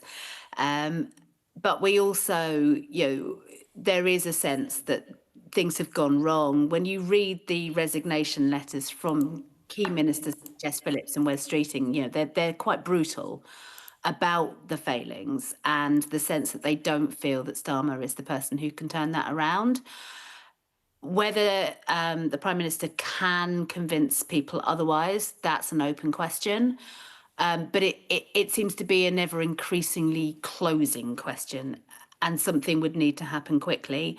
That was supposed to be what the speech on Monday did, but that does not seem to have worked. Very much kind of triggering even further. So what's the answer then? Is the answer Andy Burnham? Look, I just analyse the Labour Party. I will not have a dog in this fight. Go on, Emma. You can tell us. What do you feel? More than my job's worth, mate. Someone from, and I'd like to say East London, not South London, as your banner is suggesting. Oh, sorry about that. We'll get that changed. We'll change but look, you don't want to declare which one it is. Will that get you to go as far as saying whether or not Keir Starmer should stay in position? Again, more than your job's worth. I can just tell you what Labour Party members are thinking. I can tell you what's happening, how the rules work.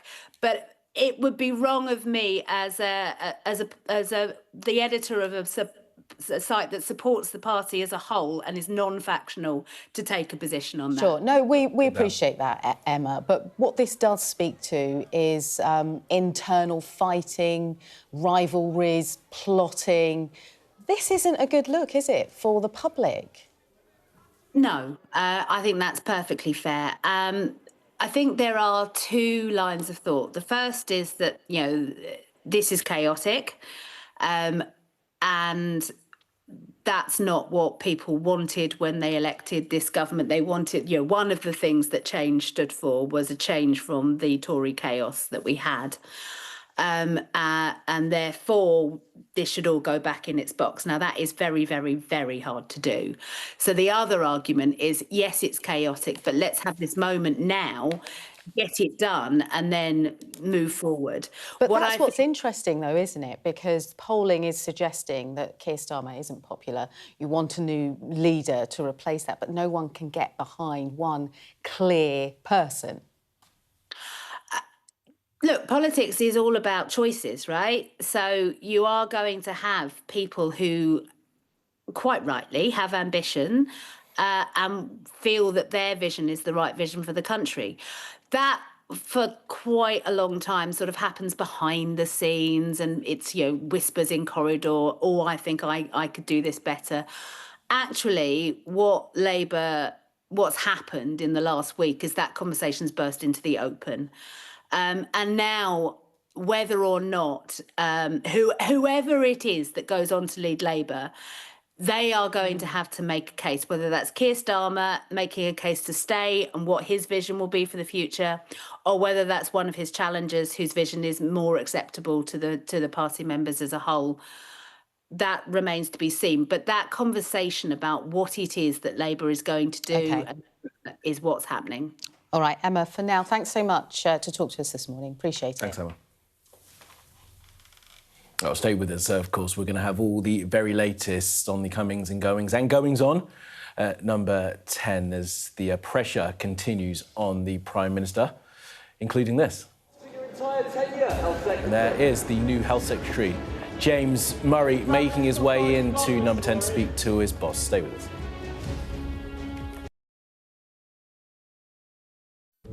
I'm Cordelia Lynch, Sky's Asia correspondent, based here in Bangkok. These slums, once gripped by fear and death. There is far less bloodshed now, but it hasn't gone away.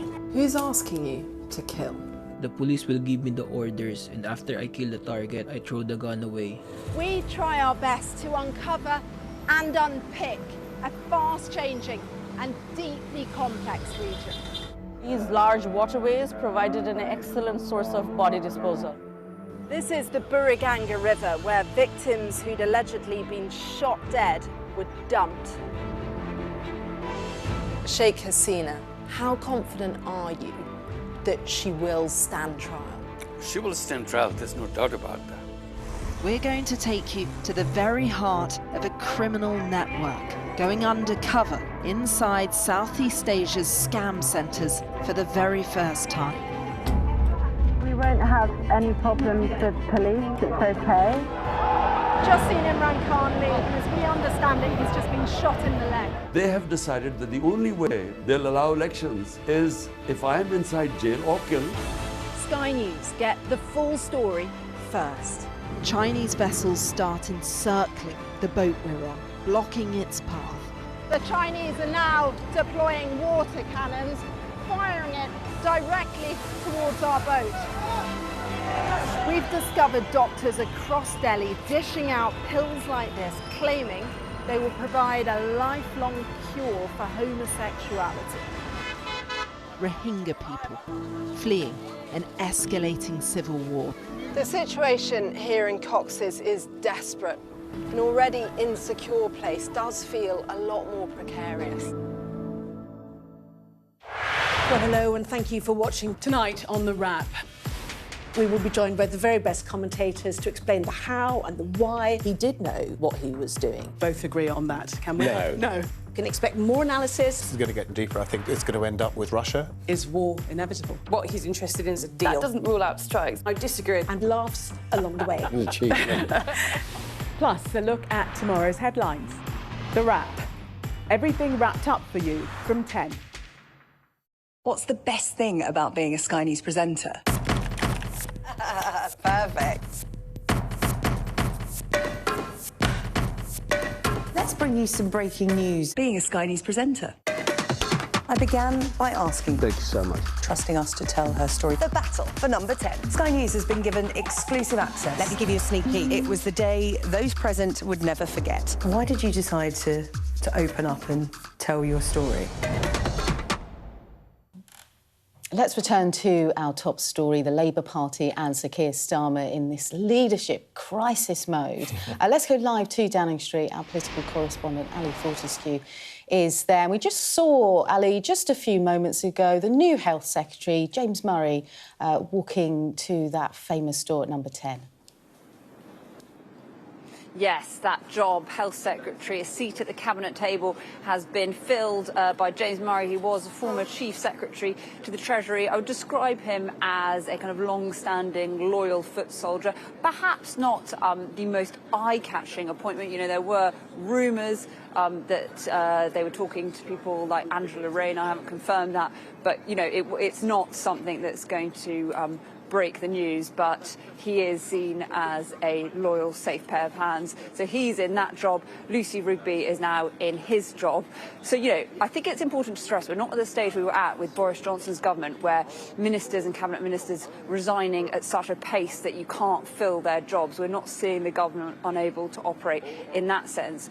But what we are seeing is the Parliamentary Labour Party, a big bulk, clearly very unhappy, 90 plus publicly, and it sounds like there was a ring round last night with more than 200 unhappy. So that is a big problem for a Prime Minister trying to command confidence in the House. We also have unions, affiliated unions, writing to the Prime Minister saying that they don't think he's going to lead this party into the next election in a joint letter. That was a couple of days ago. And I think when you see things like that building up, yes, we now only have one cabinet resignation. No, there isn't actually a leadership contest right now. But the way things are going, things are looking very, very difficult.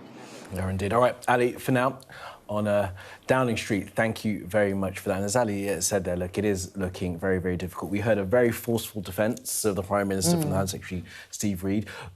Very keen to talk about getting on with the job, making sure they're getting on the job of governing, which is what the British public want. But as you've been pointing out all day, while all of those issues are surrounding them, the Labour Party seems to be looking in on themselves. Yeah, it's going to be an interesting day ahead, a few days ahead. But it stands, there's no leadership contest right now. Stay with us on Sky.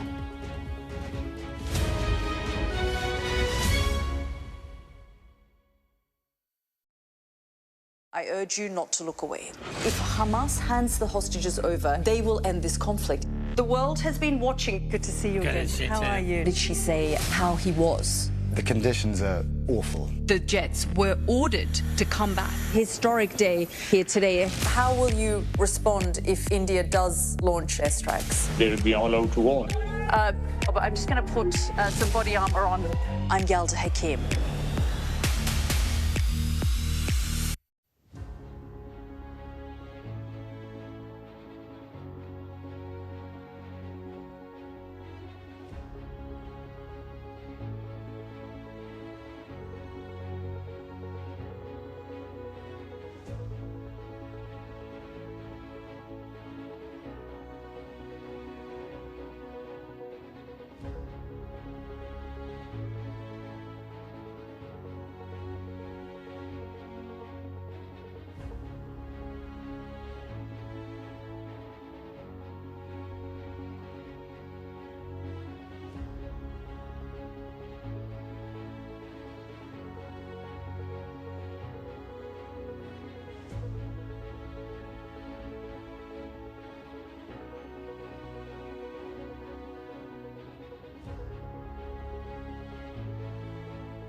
very good morning to you. It is 8 a.m. and this is Mornings on Sky News. I'm Kamali. And I'm Leah. Thanks for starting your day with us. This is how things are looking. Starmer staggers on, but the Prime Minister is facing political peril as Andy Burnham declares his bid to return to Westminster and other leadership rivals circle. A budding bromance. Trump hails Xi Jinping and his representatives as great people and says the two are in agreement on Iran. Warm words, but what about Taiwan? One student has died. 2 others are in hospital after an outbreak of meningitis in Reading. So also today, this year's Sunday Times Rich List has been released with a few new faces, actually. We'll speak to the person who put it together, Robert Watts. We're not on it. And Britain's mega rubbish dump crisis with 120,000 tonnes of rubbish piled high at 3 new sites across the country.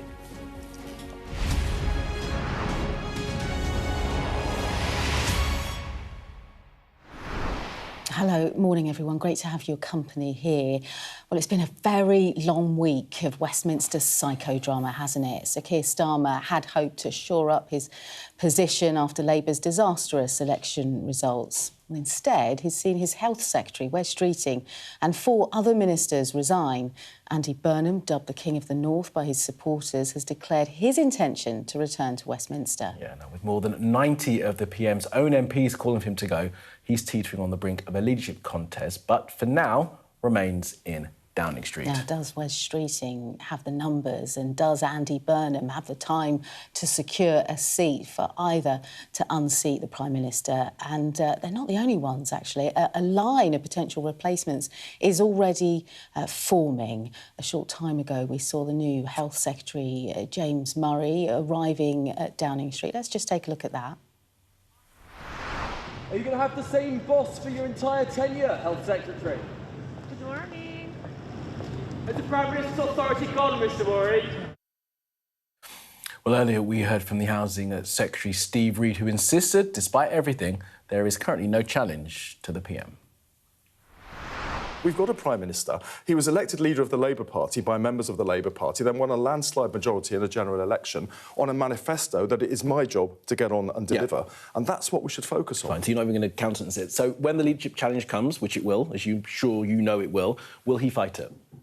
Well, I don't know how you know. You should be Mystic Meg with crystal ball here telling me what's going to happen in the future. I have to tell some people what I don't know what's going to happen in the future any more than you do. All I know is we can try and make sure that we do not go down the route the Conservatives went down, because it was a total and utter disaster for this country, and that is what matters. Country first, party second was one of the most important things we said in that general election. Now, at this very difficult moment, we have to make sure we stick to that. At least 92 of your colleagues aren't doing that, in your opinion, huh? People are hurting because they saw, like I did, good colleagues who are councillors lose their seats and Labour lose councils, because right now the government is not popular. That's absolutely clear. We don't make it more popular by copying the Tories. We make it more popular by delivering the change we were elected to deliver. All right, let's bring in Ali Fortescue, our political correspondent. Ali, morning to you. So, look, forceful defence of the Prime Minister by Steve Reid, as expected. What did you make of what he has to say, and where does all of this go next? Yeah, look, Steve Reid is really one of the Prime Minister's absolute closest allies. He was someone who was in there earlier this week talking to him about the ways ahead, about fighting on. He is, I said this about Darren Jones, but Steve Reid really is the last line of defence for the Prime Minister. And I think, it was an interesting interview. He was still fighting strong, saying the Prime Minister's going to crack on, trying to get on with business. I think he sounded quite fed up, to be honest, and I think that is a sense that I get from so many government sources. I think it's important to stress that there are a lot of MPs and ministers who really do not want to enter what they see as another Conservative psychodrama, look inwards on themselves. That is definitely a strongly held view among some. The trouble is that there are so many now on the other side. 90 plus MPs calling for the Prime Minister to go, and we understand that that number is actually much higher, more than 200 after a ring round last night of the PLP. So with those numbers, how can the Prime Minister command authority, and with the potential of a leadership race looking like it could be heading down the tracks, what does number 10 do? The last I heard from number 10 is that the Prime Minister would fight any leadership challenge. We heard those three big beasts in the Labour Party after days of silence coming out speaking yesterday. We heard Angela Rayner saying she's settled her tax affairs. Does that pave the way for a leadership bid? She hasn't ruled it out. Wes Streeting resigning. We haven't heard a leadership bid from him, but we know he does harbour leadership ambitions. And, of course, most importantly, really, I would say, is Andy Burnham, whose name comes up the whole time in Parliament, seen as the king over the water. People are really mythologising him, pinning their hopes to him as someone who can bring the party together. I should say, you know, critics say that it's much easier to be popular when you're over, not in Parliament, not brought down by being a Westminster politician. And that is, of course, the problem for him, is that he's not a Westminster politician. He is going to have to potentially fight a by-election. He has made clear he wants to, in Makersfield, Josh Simons's old seat, his majority just over 5,000. It is a fight between Labour and Reform. It is more than a by-election. It is proof, it would be proof that Labour can beat Reform. And I think that is a platform that Andy Burnham would want to stand on. He does poll better than the other contenders with the public, according to many polls. And he will be pitching himself as the man that can beat Reform. And that is what so many Labour MPs are looking to. OK, Ali, for now, thanks so much. It's such an important point that Ali makes about Andy Burnham. Really popular in Greater Manchester. I lived there for 10 years. You know, the tram was hugely popular across Greater Manchester. And I remember a particular point in 2020 when he was talking outside Greater Manchester Library in the city centre. You know, he had jeans on, he had this bomber jacket, and people said, you know, he sounds like us. He's got our back and he'll take that argument to London. But the first hurdle he has is in Makerfield, and whether he can fight and contest that. If he does, that solidifies his argument that he, at the top, can beat Reform. If that doesn't happen, is it all over for Andy Burnham? I mean, he hasn't done this. This isn't new. 2010. He's had two goes at Ed Miliband, and then in 2015 he took on Jeremy Corbyn. So this is third time lucky. All eyes on what happens in the next few days, few weeks maybe. So complicated. Yeah. By-election, and of course, if he does step down as Manchester Mayor, Labour will have to fight that as well and try and hold onto Greater Manchester mayoralty. There's just so much political sort of peril at stake for the Labour Party going forward. It's going to be a fascinating couple of days and weeks. So then that Labour leadership contest, well, it hasn't actually been triggered with all this talk, but how exactly will it work? Let's take you through what we know so far. Yeah, well, it will be triggered when an MP with 80 backers goes to the National Executive Committee. Yeah, the NEC would then set the timetable for the leadership process, a key consideration for whether Andy Burnham could stand, actually. Yeah, the Prime Minister would automatically be on the ballot unless he were to decide to resign. Yeah, any other MPs with 81 nominations can also stand to be on the ballot. Well, after a contest and likely numerous hustings, Labour members would vote with a preferential ballot system. And all of that means the whole process could end up lasting until the Labour conference in the autumn in September. But it hasn't started yet. No. As Steve Reid made it very, very clear this morning. There is no leadership challenge, so they're getting on with it. Yeah, Keir Starmer's still standing for now. Yes. Well, later this hour, we're going to speak to the political historian, Sir Anthony Seldon, who will put all of this into perspective in the way that he does. We'll speak to him at 8:15. And then at 9:30 we'll be joined by Labour MP for Plymouth Moorview, Fred Thomas, to get his take on what we've been seeing in Westminster. Now, President Trump has left China after a high-stakes two-day state visit. Yeah, the US president said he had found common ground with President Xi Jinping over the Iran war, claiming both sides want to see the Strait of Hormuz reopened. But that does come after he cast doubt over the ceasefire. He posted on Truth Social that his military campaign against Iran is to be continued. Here's the president. I want to thank you very much. This has been an incredible visit. I think a lot of good has come of it. We've made some fantastic trade deals, great for both countries. He's a man I respect greatly, become really a friend. We've known each other now 11 years, almost 12 years, it's a long time. And we've settled a lot of different problems that other people wouldn't have been able to settle. And the relationship is a very strong one. We've really done some wonderful things, I believe. We did discuss Iran. We feel very similar to Iran. We want that to end. We don't want them to have a nuclear weapon. We want the straits open. We're closing it now. They closed it, and we closed it on top of them. But we want the straits open, and we want them to get it ended because it's a crazy thing. They're a little bit crazy, and it's no good. Can't have it. They cannot have a nuclear weapon. But we discussed a lot of other things also, and I think we're very much on agreement. Well, our US correspondent James Matthews has been in China and sent us this. It's getting quiet here at Beijing International Airport. Air Force One is wheels up on its way back to Washington, D.C. President Trump on board. What did we see on day two of Trump meets Xi? Well, they took a tour of Beijing's Zhongnanhai Gardens. It was the so-called friendship photo before a working lunch. The second day, I think, reinforced the impressions of the first day of this trip about a reset in this superpower relationship. It won't, of course, be straightforward. There's been cordiality, that's for sure, but it's complicated between these countries. Those two leaders, they've talked Iran, and, you know, the Chinese, they talk of giving greater impetus to peace talks. The question is, on what terms? Donald Trump, he emphasized an agreement on Iran, that Iran shouldn't have a nuclear weapon. China has said that before. The question is, how does China help Donald Trump on Iran? Does it pressure its friends in Tehran? What might be the trade-off for Donald Trump? And what of Beijing, or reports that Beijing is looking to sell arms to Iran that would threaten the United States? For Donald Trump, for the Chinese, Taiwan is his big takeaway.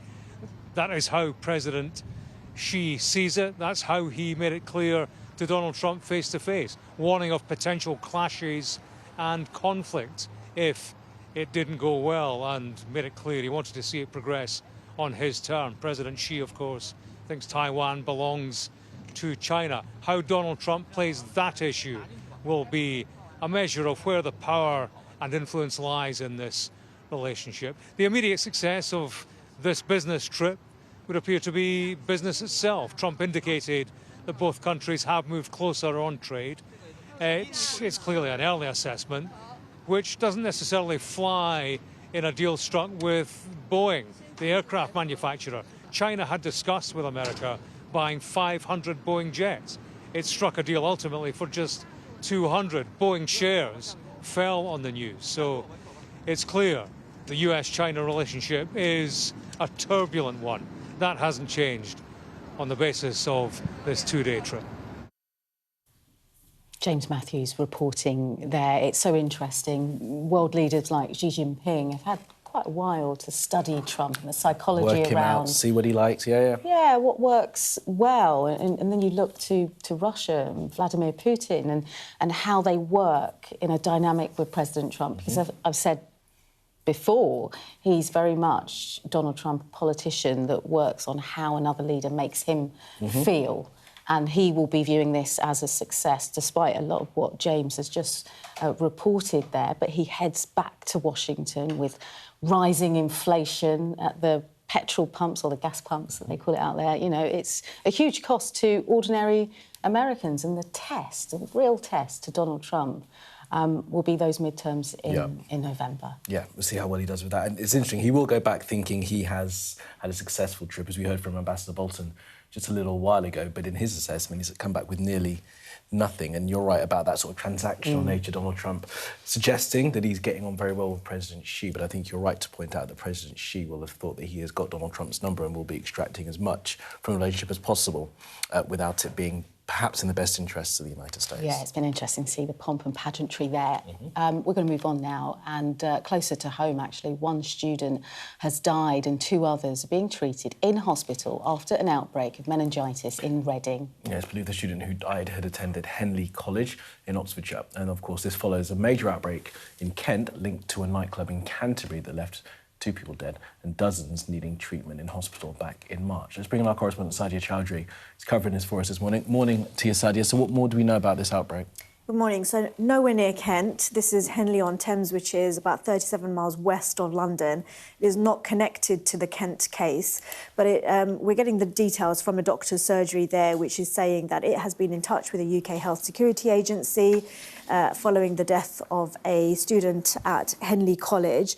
The UK HSA has told the surgery that it is actively contacting those who may be at risk due to being closely associated with that student.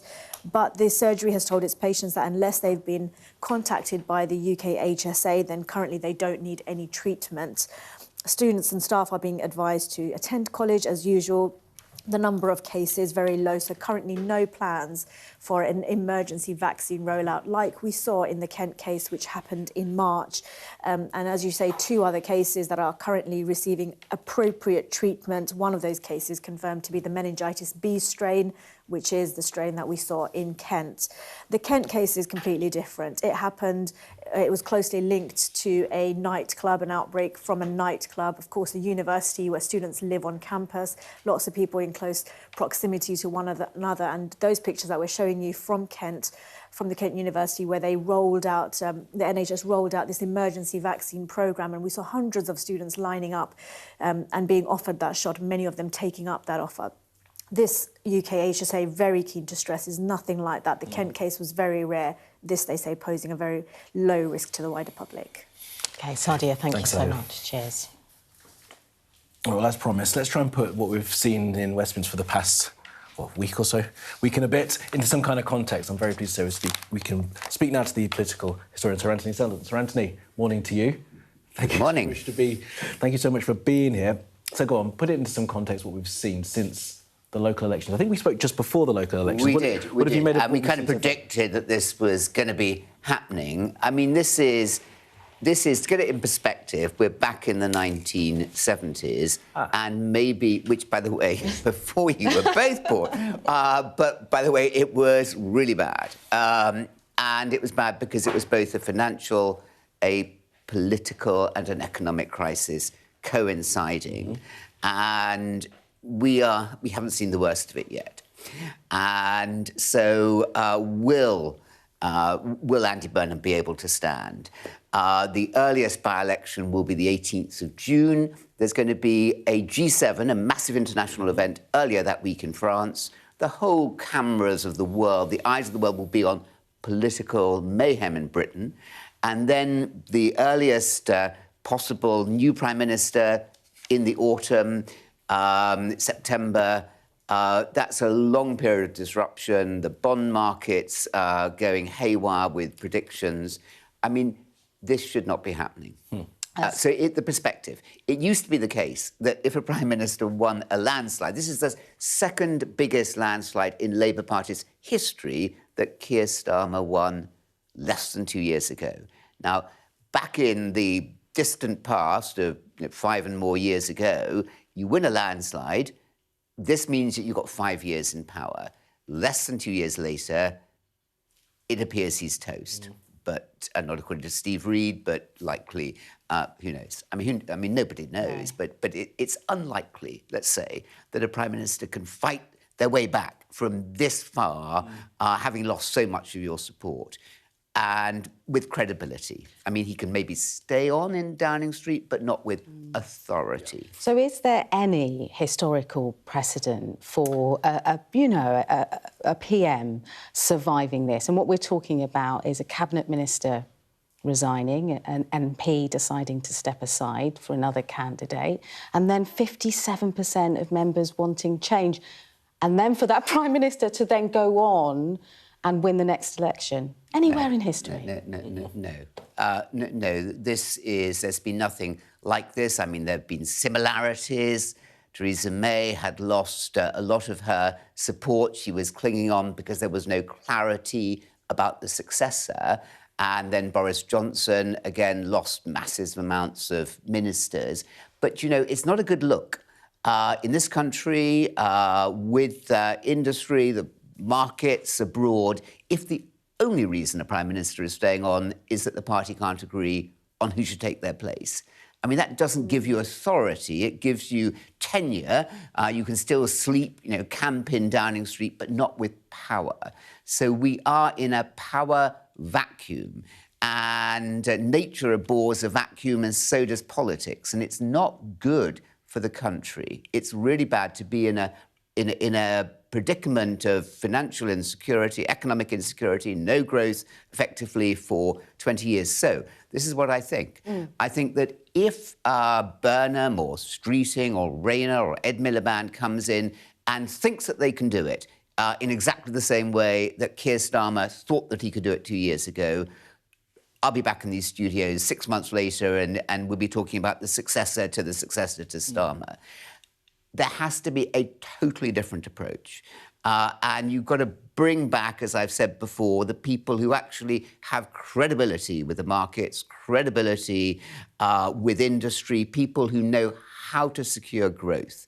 Growth, which Keir Starmer promised and Rachel Reeves promised, has not happened.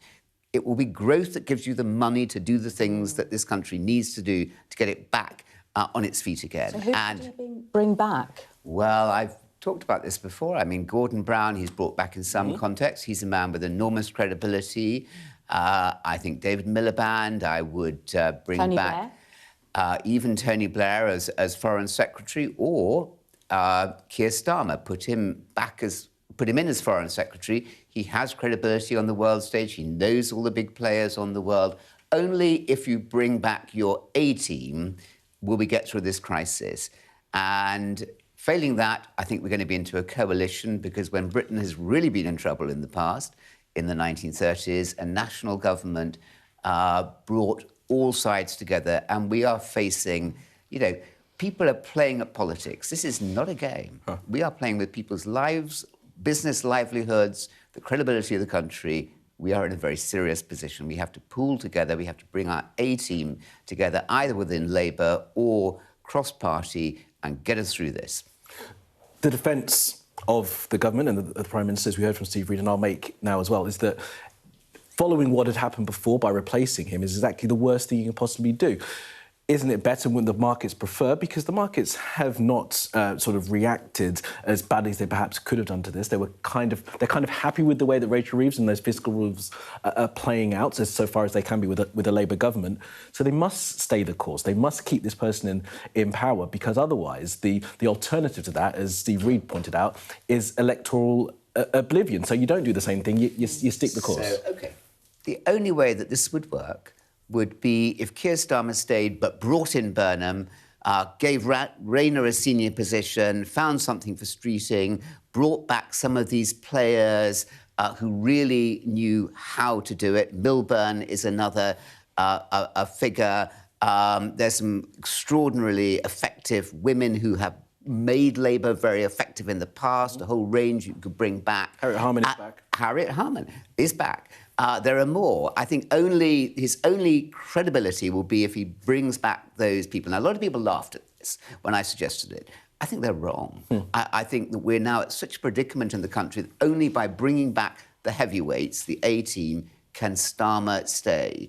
The sadness, of course, is if you can spool back 2 years ago, if he'd actually realised that growth matters more than anything, and having a plan and telling the country a story about the fact that we are broke, we are in a mess, we're going to have to pull together, this is my plan. Had he done that 2 years ago, we would not be in this predicament. It's so utterly avoidable. But, sorry, he did try and do that, and he was accused of talking the country down. You know, he tried to say how bad a mess that we were in. Is it just that he's not a good storyteller? I think it's that. I think it's precisely that. I mean, a storyteller has to be able to appeal to those people listening to the story. And that's what the great storytellers in history, all great leaders in this country, every other country, have been primarily storytellers, and they've had a credibility. They are both optimistic about the future, but realistic about the predicament that you're in. OK, Sir Anthony, thanks so much. Always a pleasure to have you in the studio. Thanks for coming in, Sir Anthony. Good to see you. All right, well, do stay with us here on Mornings. Coming up next, we're going to speak with Dr. Peter Frankopan from Oxford about the success, or lack thereof, of Trump's visit to China.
Now, people dumping waste, it's a huge problem in the UK, but it's actually even worse than we previously thought. Now, earlier this year, the Environment Agency revealed there are hundreds of illegal waste sites across England, and now it's discovered even more. Our West of England correspondent, Dan Whitehead, has this. 120,000 tonnes of rubbish at 3 new illegal dumps. Sky News has uncovered the latest sites being investigated by the Environment Agency as it tries to take on the organised gangs behind them. In January, the EA confirmed it was looking into 11 dumps, each containing more than 20,000 tonnes of rubbish. Now there are 3 more. The first in Kent with 30,000 tonnes, the next Nottinghamshire with nearly 60,000 tonnes of waste. and in Berkshire with more than 30,000 tonnes. But there is a fourth. Hidden near the picturesque village of Cherwell in Leicestershire, in just a matter of months, this has appeared. 30,000 tonnes of waste dumped right on top of a site of special scientific interest. This place is a neutral wetland, and this is really, really unique in England because we don't get these environments very often. Those monitoring such sites say the damage could be irreparable. It's absolutely devastating. There's not much of England left that's natural and untouched. We need to get rid of this material as soon as possible, but it is likely that the damage has been done and it will take many, many years to get back to the delicate environment that we had just 6 months ago. You can see this waste has been mixed in with soil and rubble and stood on the edge here. It is remarkable that all of this waste was dumped here in just a matter of months without being noticed. In fact, it is the stench, the choking stench right now, which first led locals to get suspicious. It was like rotten eggs. I can't understand what kind of created that smell, but you could come down in the morning and open the back door and the smell would hit you. It was disgusting. Lou was one of the locals who reported it and now wants those responsible to be found. I just hope that, you know, the punishment is severe enough to deter other people from doing it, because if the fine doesn't reflect, you know, the money that they've avoided by doing this, then they're just going to carry on. The latest super sites were identified in a letter seen by Sky News from the EA's chief executive to the House of Lords Environment Committee. I think it's very worrying that the Environment Agency just doesn't seem to have a handle on where these massive loads of rubbish are actually coming from, because unless we can turn the taps off at source, we really won't stand a chance. The Environment Agency says it shares the public's disgust and is pushing ahead with its 10-point plan to tackle illegal waste dumping, including faster intelligence sharing.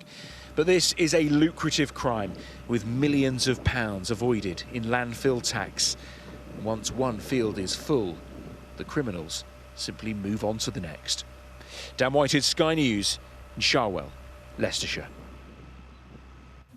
Now, Donald Trump has left China after his high-stakes visit, flying out this morning. So, what did the trip achieve? We're joined now by Peter Frankopan, Professor of Global History at the University of Oxford. Thanks so much for your time, Professor. Good morning to you. Morning. Just your thoughts on this trip. It's the first trip in 8 years for Donald Trump, and I suppose how significant it really was. Well, the good thing is that nothing bad happened. There were no threats. Nobody banged the table. Everybody said that they were each other's best friends, and it looks like we're going to have world peace. So that's good news. The problem is, first, we don't know what anybody's actually said. There's very little readout. But it's good that there's a constructive relationship that both sides are talking about. The reality is, behind the scenes, there's quite a lot of the deep enmity and suspicion between the two sides that's going to rumble on. But the fact that there are trade deals that are going to be announced in the coming hours and days is, I think, generally a very good thing. Trump can be quite a difficult person to deal with. He quite likes strong men, but it's gone quite well, I think. Professor, just not to labour it too much, but reinforces on that point, because, this could have gone quite differently. Trump could have gone over there and tried to sort of bang the table, or President Xi could have treated him very dismissively. But the idea that the two global superpowers, seemingly in some places, want to start working together is something we should hold on to, isn't it? I mean, look, if you look at the United States, the views about China across both parties are extremely negative and have been for the last 10 years. China is seen as a rising power that threatens the United States' way of life, its economy, and more too. So I think there are real challenges to go through on both sides. The Chinese are quite good at hosting leaders. It tends to be quite formulaic. The sort of the handshakes and showing around the Great Hall is a very effective way of overwhelming with awe. It's how much business gets done behind the scenes. But the fact there is a dialogue is obviously very helpful. The big challenge, I think, between the US and China is about the technological, digital and AI space, around what the future is going to look like. And on there are different opinions. And from China's point of view, that the key question to talk about is Taiwan, and there's very little information that we have about that, and I suspect we won't get too much release in the coming days about either. Yeah, it's interesting when we do zoom in on the detail, Professor, and what it says about where the real power sits at the moment after this summit? What's your guess here? Well, it's a great question. I mean, a lot of the smart commentators are convinced that the end of the United States is nigh, and the entanglements in Iran, the degradation of US credibility because of Trump's character in particular, shows the United States that's in retreat, and this is China that stands to benefit from all the chaos all around the world. I'm not quite so sure we should be writing off the American model quite as fast as most people seem to be doing. You know, China's got lots of challenge of its own, a population of 1.4 billion people, reasonably limited engagement with other parts of the world, lots of diasporas in many parts of the world, including in Europe and the UK. China's got quite a clear vision of what it thinks it needs and what it wants. I think that can be quite helpful because President Xi sets out, tells people what he wants, and then goes about doing it. That's quite helpful. The problem with Trump is that he's erratic, he changes his mind, and he's quite impulsive. But, you know, that also can be quite effective. I suppose a bit like when you're playing tennis or football, if you've got a sort of star midfielder or someone who's got a few tricks up their sleeve, you can use that to your advantage. And I guess it will depend. A lot of your viewers will have strong views about Trump. I've learned that a long time ago. Most very negative. But the US does a lot of things it does extremely well. And you know, it's a bit more thoughtful than it might look in front of the scenes. But there's no question that the most important relationship in the world today in politics is between the US and China. And these meetings, they're going to be 3 more later this year. I think they're very helpful that they are cordial, that there is business, and that both sides do understand that the other has a point of view and a perspective that they need to work around. So the more they can articulate that, the better the chances are working through some of the headline things and then maybe leaving the tricky ones to one side.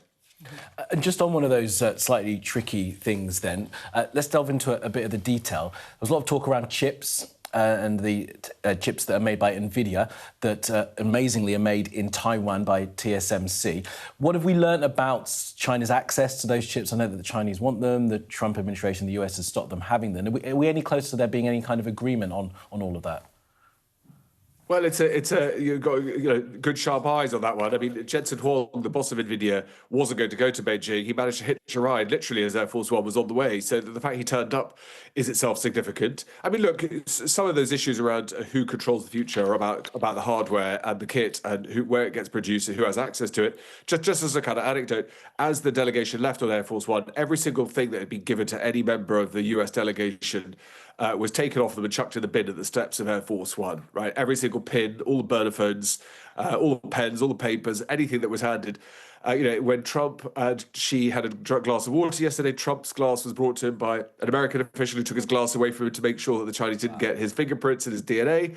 And likewise for China. And that is the kind of the reality of a world we live in, where data of all kinds, including biometric, is very sensitive. So look, it's the questions about the capabilities that automation AI have are immense. But I think both sides realise what those mean, and welcome to the real world.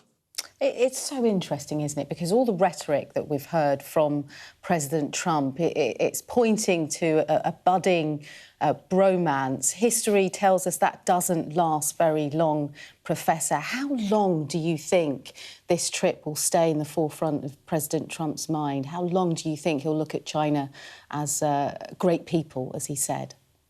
I think bromances are great. I mean, the more that world leaders get on with each other, that's got to be better than the alternative.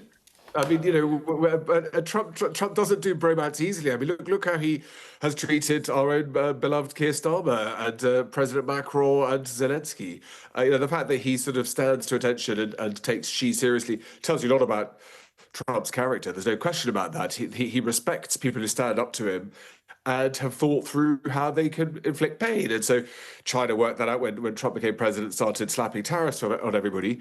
The Chinese were quite quick to make sure that they had critical minerals and other things that they could restrict that made life difficult for the US. So I don't think it necessarily has to end badly. The question is, how much can there be ways in which there can be collaboration? And these are giant economies, both of these two.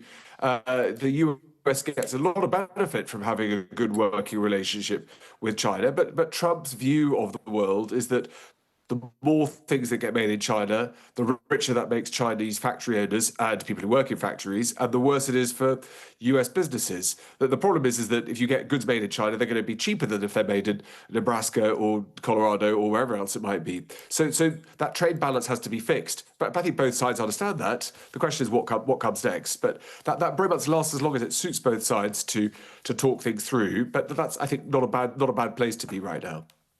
OK, Professor Peter Frankopan, really good to speak to you this morning. Thanks so much for your time. We'll speak again soon, I'm very sure. Thanks, Peter. Now we're returning to the Labour leadership crisis enveloping Sir Keir Starmer. Earlier we spoke with former US National Security Advisor John Bolton, who claimed it'll be better for the UK and Sir Keir Starmer's reputation if he resigned. I think opposition to Starmer within the Labour Party looks overwhelming at this point. I don't profess to be an expert on the Labour Party's internal rules, but I don't see how he survives. And I think the real question ought to be what's best for stability in Britain. Whether politicians can think about that in the midst of their own ambitions is always a good question. But if a government is doomed in a parliamentary system, it seems to me the sooner it exits and the sooner the new Prime Minister takes over is better for the party and better for the country. But what have you made, Ambassador, in terms of how Keir Starmer has handled this period? Because I suppose every day he wakes up and he's still in office, that's a victory. Sure, each day looks like a victory that he's still there. But again, if there's some, I think you call them party grandees, who can say, look, it's better that we resolve this and that Keir Starmer would really add to his own reputation if he resigned. He's not going to win this contest. Well, both Wes Streeting and Andy Burnham are positioning themselves as a replacement for Sir Keir. Let's take a look at how popular these figures are within the Labour Party. Well, 57% of party members believe there should be a change of leader. 53% say they would support the Prime Minister, compared to just 23% who would support Wes Streeting. However, Starmer would be beaten by the Mayor of Greater Manchester, Andy Burnham, if he were able to stand, with Burnham getting just shy of 2/3 of support from those Labour members polled. OK, let's speak to Labour MP now, Clive Efford. Clive, good morning to you. Thanks for joining us here today. Good morning. I know that you've tweeted recently that now there's a path for Burnham. Can we all stop with the resignations? But the path for Burnham itself was a resignation, with Josh Simons standing aside. So are you asking for people to stop doing the very thing that you're endorsing, essentially? So I'm asking for people to calm down. I mean, I think the last week has been a terrible week for the Labour Party. There's been a lot of panic and people running around like chickens in a hen coop with a fox after them. I mean, it's not been edifying for the party that is in government. Now that Andy Burnham has found a pathway, potentially, and I did say potentially in my tweet, because there's no guarantee that he will win that by-election or even be selected. But let's not take the members of the party in Makerfield for granted. But things need to just calm down. Wes Streeting hasn't mounted a challenge. Clearly, there's a lot of support for Andy Burnham. The Prime Minister has said he's going nowhere. So let's just calm things down. There's plenty of time to the next general election. It's 3 years to the next general election. We were elected only less than 2 years ago, and people seem to have lost sight of that. Many of the things that we want to implement take time to implement. You know, when you inherit a civil service that has been through 14 years of austerity, then it takes time to build that up so you can get your projects and your spending out the door. And the country have got frustrated with that. I get that. But we are on the right path. There are the seeds of success, as we saw yesterday with the health service figures, with the growth figures. And we need to just calm down and get on with the job that we were elected to do. Clive, Kamali here, morning to you. So look, that message loud and clear. We also kind of heard a bit of that from the government, from Steve Reed, but we've been trying all morning to kind of pull this away from Westminster, pull this away from the politics and pull it back to the voters, to the people that elect you guys to go there and make all the decisions for us. When you're speaking to constituents, what have you been hearing from them these past few days? It's mixed. I mean, obviously, during the election, there was, people who were saying on the doorstep that they weren't voting Labour. They gave various reasons. Some, manifest that reason in not liking Keir Starmer. And I think that's a price that the leader pays. When the public become frustrated with the government, it's the leader who's, they personalise it in the form of the leader. But when you drill down into what those people were frustrated about, I remember one conversation with who said she really wasn't happy with the National Health Service. It's been after 14 years of cuts under the Tories. It takes time to turn those things around and get the new doctors in place and the new nurses, etc. And then she said, well, my children can't get jobs. And I said, well, that's why, we're trying to reboot the economy, get manufacturing going in the green economy, create skilled jobs. Everything that she was complaining about was one of the priorities of the Labour government. And unfortunately, it's taking time to turn those things around and deliver those things for people. But we will, and we need to stick to that project, and we will deliver. And I'm yet to hear what everyone's saying: change the leader, change the leader, change the leader. But what do we change the leader to? What is it we're going to be aiming to do different from what Keir Starmer is aiming to do? What the Labour Party in government at the moment is aiming to do? I've not heard that yet. Clive, I can sense like a despair in your voice at the frustration of what's happening and what's playing out. How do you feel about this? Who do you want to replace the Prime Minister, if indeed you do? Let me be clear. I have no skin in this game, in the sense that I'm not looking for a job and I haven't got a job, and I'm not part of the government. I've always been an outspoken backbencher, which some may say hasn't stood you in good stead, because whenever there's a reshuffle, you get left out. But it leaves me free to speak my mind, and I have spoken my mind to leaders in the past. So my view on this has been what's best for the Labour Party and the country. And I think what's best for the Labour Party at this moment in time is to put the country first. We are facing some dire consequences of the Iran war. And that's going to rumble down over years. It's not going to finish when there's a ceasefire. And we're going to be paying the consequences of that. And it's going to make things difficult for the government and for our taxpayers, our constituents. So we need to level with them about these issues. But we've got to stay on top of them and look like we're a party that's capable of governing. And in these circumstances, these really dire circumstances, I think we need to level with people, but also get on with the job. OK, Clive Efford, MP. Good to speak with you this morning, Clive. Thanks very much for being with us. Mentioned that to get a sort of a measured take. Just now is time to take a breath. Yeah. Wait. Be calm. Calm heads prevail. We'll see whether or not Clive's colleagues will listen to him. Let's take a look at the weather. You're looking happy. Well, the forecast looks good. So you've sorted the travel insurance then? All Clear Travel Insurance sponsors Sky News Weather. So the chilly weather will continue into the weekend, although there won't be as many showers as recently. It's rather cold out there now with a patchy frost. Early showers across Wales will drift into central and southern England through the morning. Elsewhere, it will be mainly dry with sunny spells, but there will be a few showers, mainly over northern Scotland and Northern Ireland. And temperatures will remain below average, but at least it won't be as windy as recently, with coastal gales in the far north east easing. All Clear Travel Insurance proudly sponsors Sky News Weather. Let's stay with us here on Mornings, because we're going to speak to Robert Watts, who compiled the Sunday Times Rich List. And spoiler alert, we're not on it.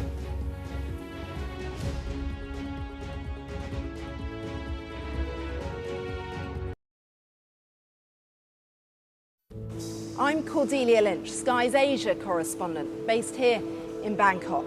These slums, once gripped by fear and death. There is far less bloodshed now, but it hasn't gone away. Who's asking you to kill?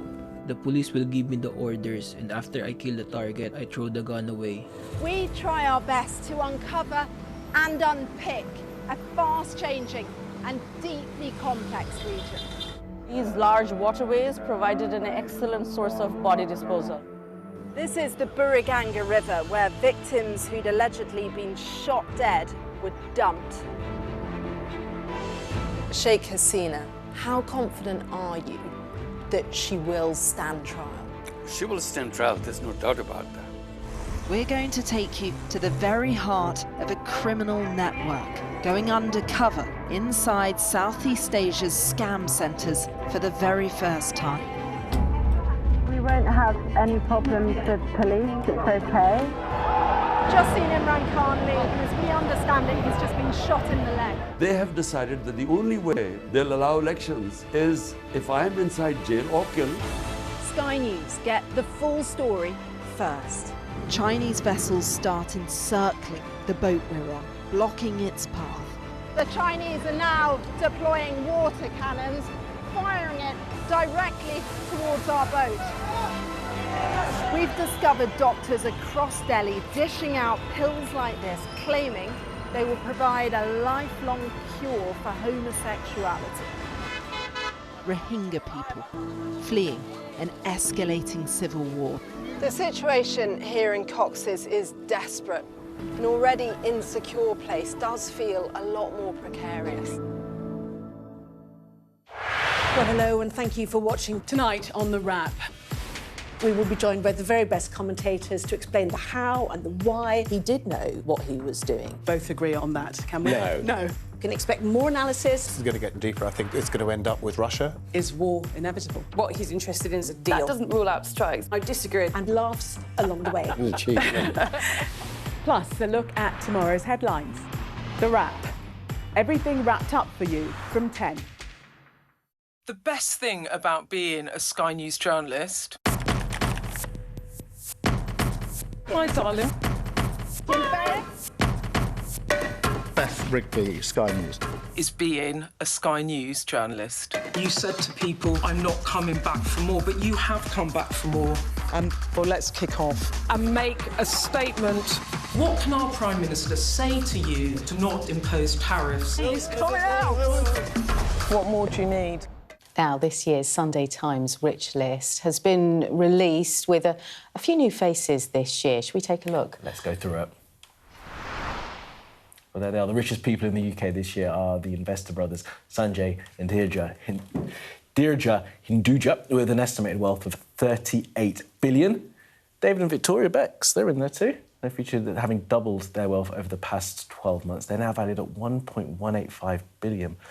David Beckham is now also the first billionaire sportsman, and this time, for the first time, the Gallagher brothers feature on the list after that reunion tour with a combined wealth of £375 million.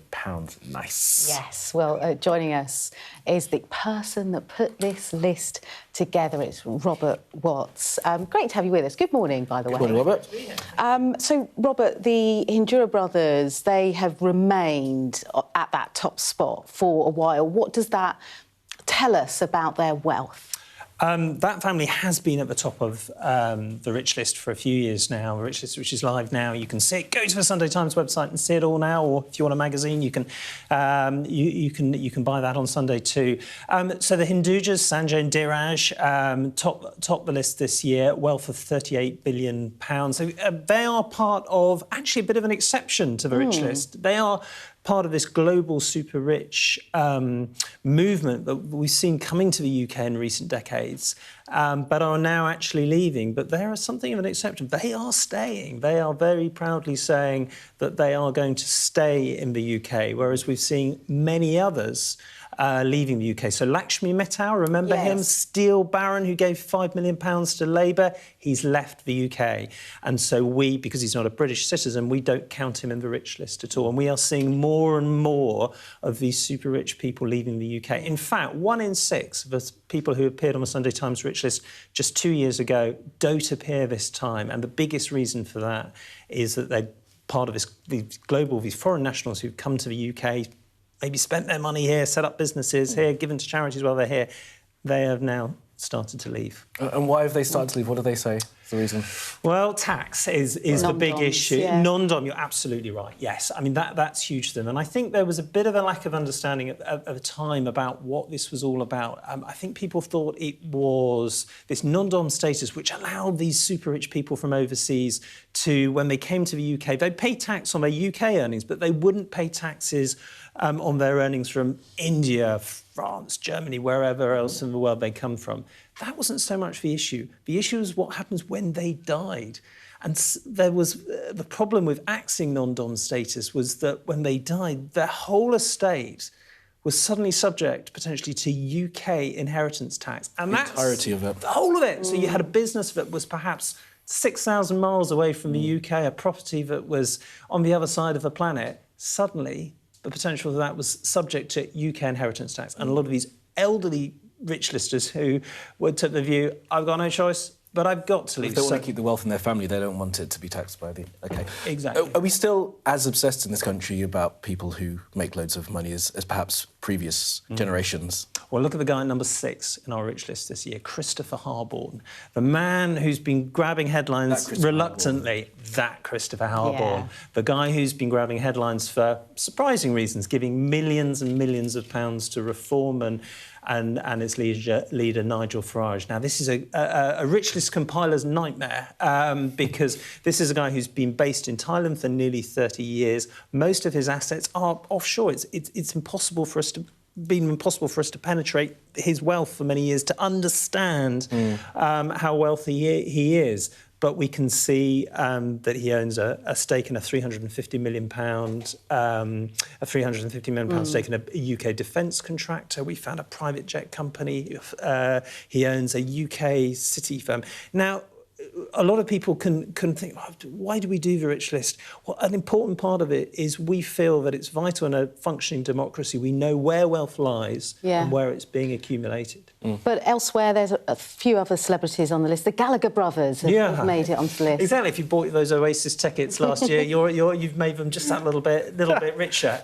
You paid for them as well. Prices were going up, weren't they? Really, about those gigs. But merchandise, is it? Back catalogues? That's it. So these back catalogues, these music rights that these stars had are incredibly valuable. So Queen, remember them? Yeah. They sold those for £1 billion last year, that back catalogue. And we believe that the Oasis back catalogue, not nearly as valuable, worth around £250 million now. And that accounts for the bulk of their wealth. So those brothers burying the hatchet, it's been lucrative. Good for them. They're going to get back out on tour as well, aren't they? Robert, appreciate it. Thank you so much for being with us. All right, do stay with us here on Mornings. We're going to have your headlines in the next couple of minutes.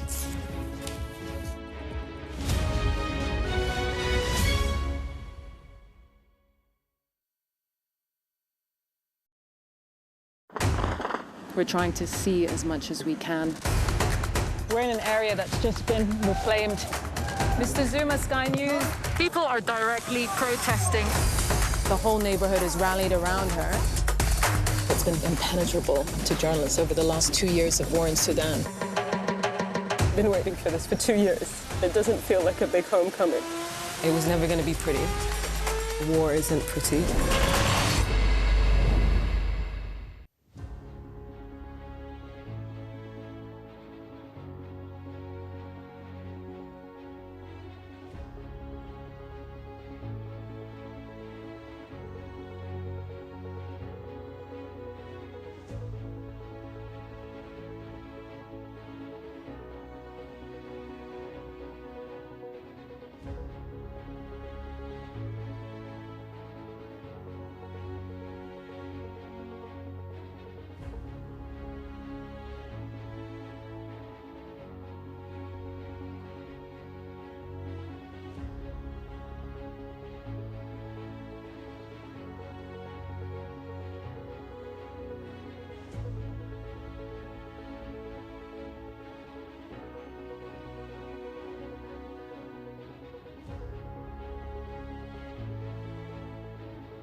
Hello then, a very good morning to you. It is 9 a.m. and this is Mornings on Sky News. I'm Kamal. And I'm Leah. Thanks for starting your day with us. This is how things are looking.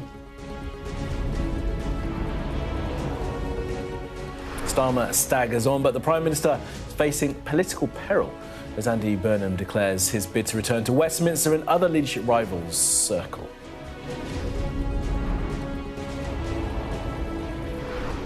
A budding bromance. Trump hails Xi and his representatives as great people and says the two are in agreement on Iran. Warm words, but what about Taiwan?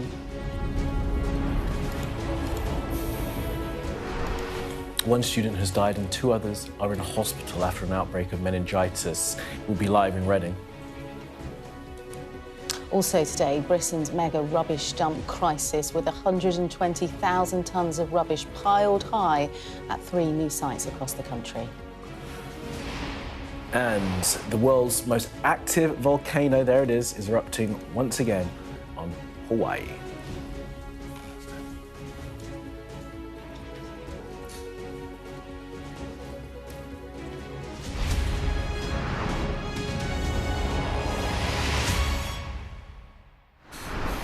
Morning, everyone. It's great to have your company. It has been, hasn't it, a very long week of Westminster psychodrama. I'm feeling it. So Keir Starmer's also feeling it. He had hoped to shore up his position after Labour's disastrous election results. Instead, he's seen his Health Secretary, Wes Streeting, and 4 other ministers resign. And Andy Burnham, dubbed King in the North by his supporters, has declared his intention to return to Westminster. Yeah, now more than 90 of the Prime Minister's own MPs have called for him to go. The PM is teetering on the brink of a leadership contest, but for now remains in Downing Street. And does Wes Streeting have the numbers? So many questions. Does Andy Burnham have time to secure a seat for either to unseat the Prime Minister? And they're not the only ones. A line of potential replacements is already forming. Now, he is not one of them, but a short time ago, the new Health Secretary, James Murray, arrived at Downing Street. Here he is on his way to see his new boss. Are you going to have the same boss for your entire tenure, Health Secretary? Good morning. Has the Prime Minister's authority gone, Mr Murray? Well, earlier we heard from Housing Minister Steve Reid, who insisted that despite everything, there's currently no challenge to the Prime Minister. We've got a Prime Minister. He was elected leader of the Labour Party by members of the Labour Party, then won a landslide majority in a general election on a manifesto that it is my job to get on and deliver. Yeah. And that's what we should focus on. Fine, so you're not even going to countenance it. So when the leadership challenge comes, which it will, as you're sure you know it will he fight it? Well, I don't know how you know. You should be Mystic Meg with crystal ball here telling me what's going to happen in the future. I have to tell some people I don't know what's going to happen in the future any more than you do. All I know is we can try and make sure that we do not go down the route the Conservatives went down, because it was a total and utter disaster for this country, and that is what matters. Country first, party second was one of the most important things we said in that general election. Now, at this very difficult moment, we have to make sure we stick to that. At least 92 of your colleagues aren't doing that, in your opinion, huh? People are hurting because they saw, like I did, good colleagues who are councillors lose their seats and Labour lose councils, because right now the government is not popular. That's absolutely clear. We don't make it more popular by copying the Tories. We make it more popular by delivering the change we were elected to deliver. There from Steve Reid. Let's go to Downing Street and bring in Ali Fortescue, our political correspondent. Ali, morning again to you. So look, Steve Reid there saying that the Prime Minister's not going anywhere, they've got a job to do. What's your sense of where we find ourselves this morning? Well, look, we just saw James Murray, the new Health Secretary, walk through the door to number 10. I think that wasn't, I think it's fair to say, not a particularly eye-catching appointment. It's not going to necessarily grab the media headlines. He's kind of a loyal foot soldier. And we've seen Lucy Rigby replace him as Chief Secretary to the Treasury. So we are in a position, not like we were with Boris Johnson, where the government is functioning. They are replacing people. We're not seeing ministers, cabinet ministers resigning at the pace that we're seeing them being moved into the jobs. And right now, we have one cabinet minister resignation, and we are not in a leadership race. However, yesterday was an extraordinary day where we saw 3 big beasts in the Labour Party pretty effectively suggesting that they would be in a race. Angela Rayner saying she's settled her tax affairs, not ruling out a bid for the leadership. Wes Streeting resigning, paving the way to throw his hat in the ring. And, of course, probably most importantly, Andy Burnham, the Mayor of Greater Manchester, much mythologized, seen as the king over the water. He now has a potential by-election in Makersfield. The majority there is just over 5,000, I should say. He is going to pitch that as a straight fight between him and Reform. Reform did really well in the local elections there, picked up every ward. This is a massive test. It's not just a by-election, it's a test of whether Labour can take on Reform at a national level. And if Andy Burnham wins, he will show what many of his allies say is the big argument for Andy Burnham, is that in many polls, he polls the best with the public. Is he the man in Labour who can take on Reform? His critics say that it's easy to be popular when you're not actually in government, you're not in Parliament making those difficult decisions. He is popular in Manchester. Will that popularity come through, and will he be able to win that all-important by-election, which could happen as soon as late June, I think? Wow. All right, Ali, for now, thank you so much for that. And look, so, Ali, the Prime Minister stays in place for now. You said that the by-election could come as soon as late June. But more broadly, for the party and for the voters, where does this leave the voting public feeling about their government? Well, look, I think it's important to stress, and you heard it from Steve Reed there is a degree of weariness and genuine sadness, I feel, from many MPs, aides, ministers who do not want to look inwards, do not want another leadership race. And you heard that clearly from Steve Reed there. They talk about the Conservative psychodrama, the number of prime ministers we've seen unseated by their own party. They do not want Keir Starmer to be the latest. And look, the latest I heard from Number 10 was that Keir Starmer would fight a leadership challenge. He came out defiant earlier this week to his cabinet, saying there's no leadership contest yet, but it does look like that is the way we're headed. I've been told, it's business as usual. The Prime Minister is getting on with the job. His close allies say to me that he's at his best when his back's against the wall. And we did see one of his better performances in Parliament this week at what was one of the most difficult times, most difficult time really in his career. But how many more weeks like this can he handle if it came to it and he did have to take on Andy Burnham? Would he have any chance? Would he even throw his hat into the ring? Will Andy Burnham even win a by-election? I mean, there are so many questions ahead. We have seen Prime Ministers survive cabinet resignations, certainly. We've seen them survive leadership challenges before. Look at John Major, look at Jeremy Corbyn, not a Prime Minister, but someone who came out stronger after beating Owen Smith in a leadership challenge. Could that happen? I don't know. It is everything to play for. But I think in a situation where you have 90-plus MPs publicly saying that they don't want Keir Starmer to lead the party, something they can't unsay, and we know that it looks like that number is much higher, potentially more than 200 people after a ring round of the Labour Party yesterday, when you have the affiliated union saying they don't think, writing a letter saying they don't think he should lead the party into the next election, when you have John Bolton telling you this morning that maybe he needs to consider his position, you've got to think that he is in that door behind me. 2 years since a massive election landslide, Labour finally coming back to power, promising change. You've got to think he's in there thinking very carefully about his position. OK, Ali, for now, thank you. Interesting, isn't it? Ali talking about the Prime Minister in Number 10 there. There is a full-blown crisis about the Labour leadership contest, the Prime Minister's position, but they're desperately trying, we saw with Steve Reed, to get the message back on track to policy. Yeah. Steve Reed coming on here to talk to you about that ambitious target of 1.5 million homes by the end of the next Parliament. That's the narrative they want to talk about. But everyone else at the moment is talking about that Labour leadership contest, Kamali, which is yet to be triggered, actually. Hasn't even started yet, and we're already talking about it in great detail. I think Clive Efford has probably summed up where we are now. Speaking to him last hour, he said everyone needs to take a breath, take a moment and calm down. Whether or not that will happen remains to be seen. We'll see what happens for the rest of the day. But as you rightly point out, the contest hasn't yet been triggered, but if it was, How would it work? OK, I've got the details for you. A contest would be triggered when an MP with 80 backers plus themselves goes to the National Executive Committee.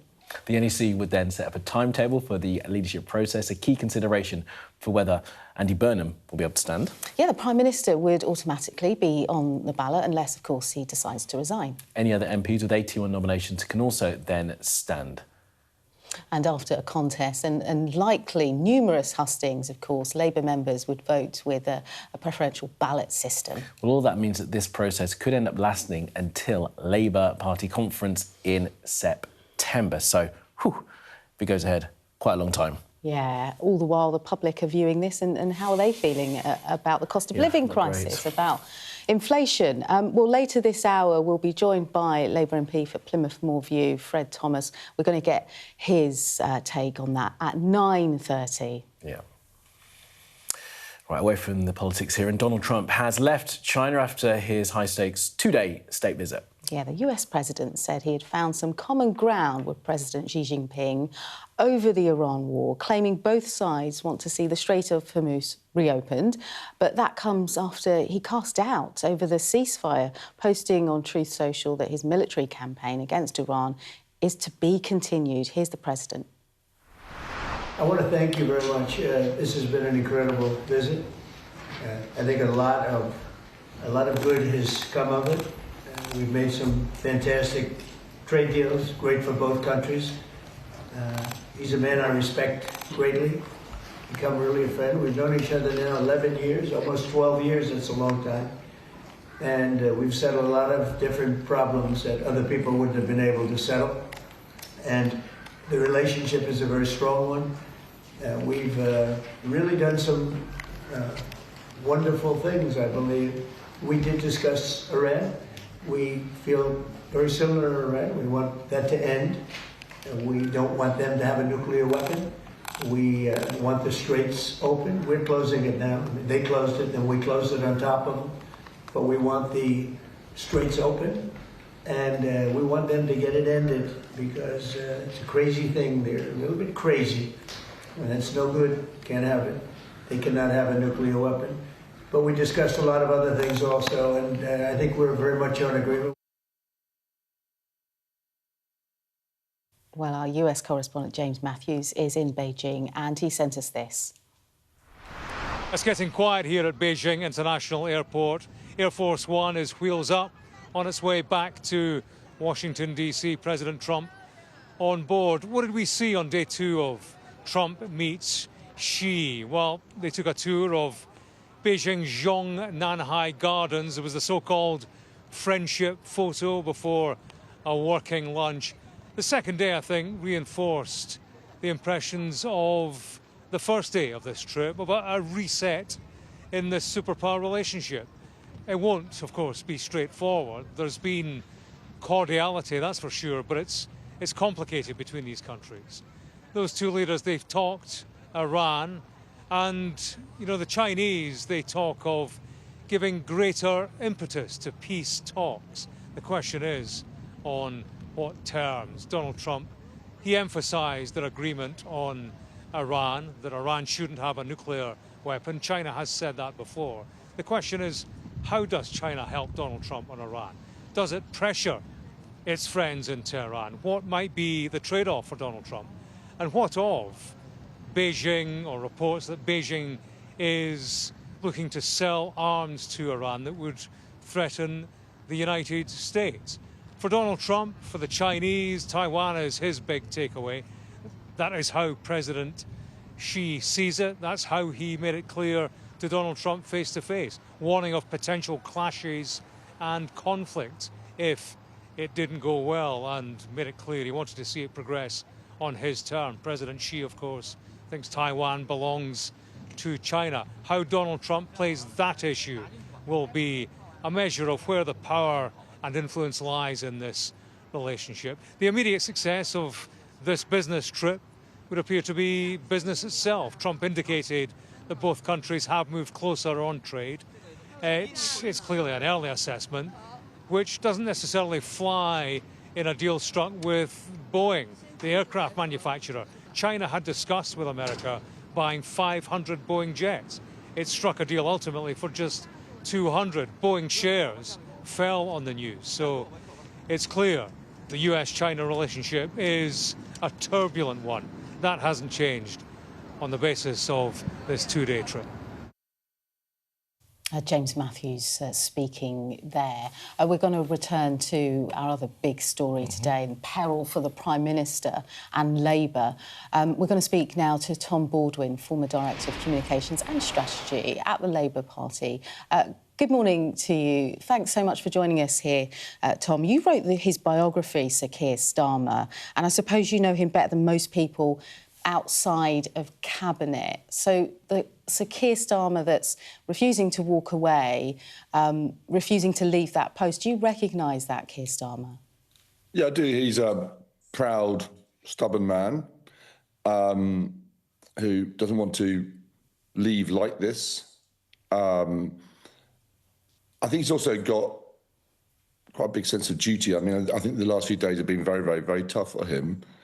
But front and centre of what he been thinking is he didn't want to plunge the country into more chaos. He didn't want to be the person who instigated that by saying, I'm walking away, I'm quitting.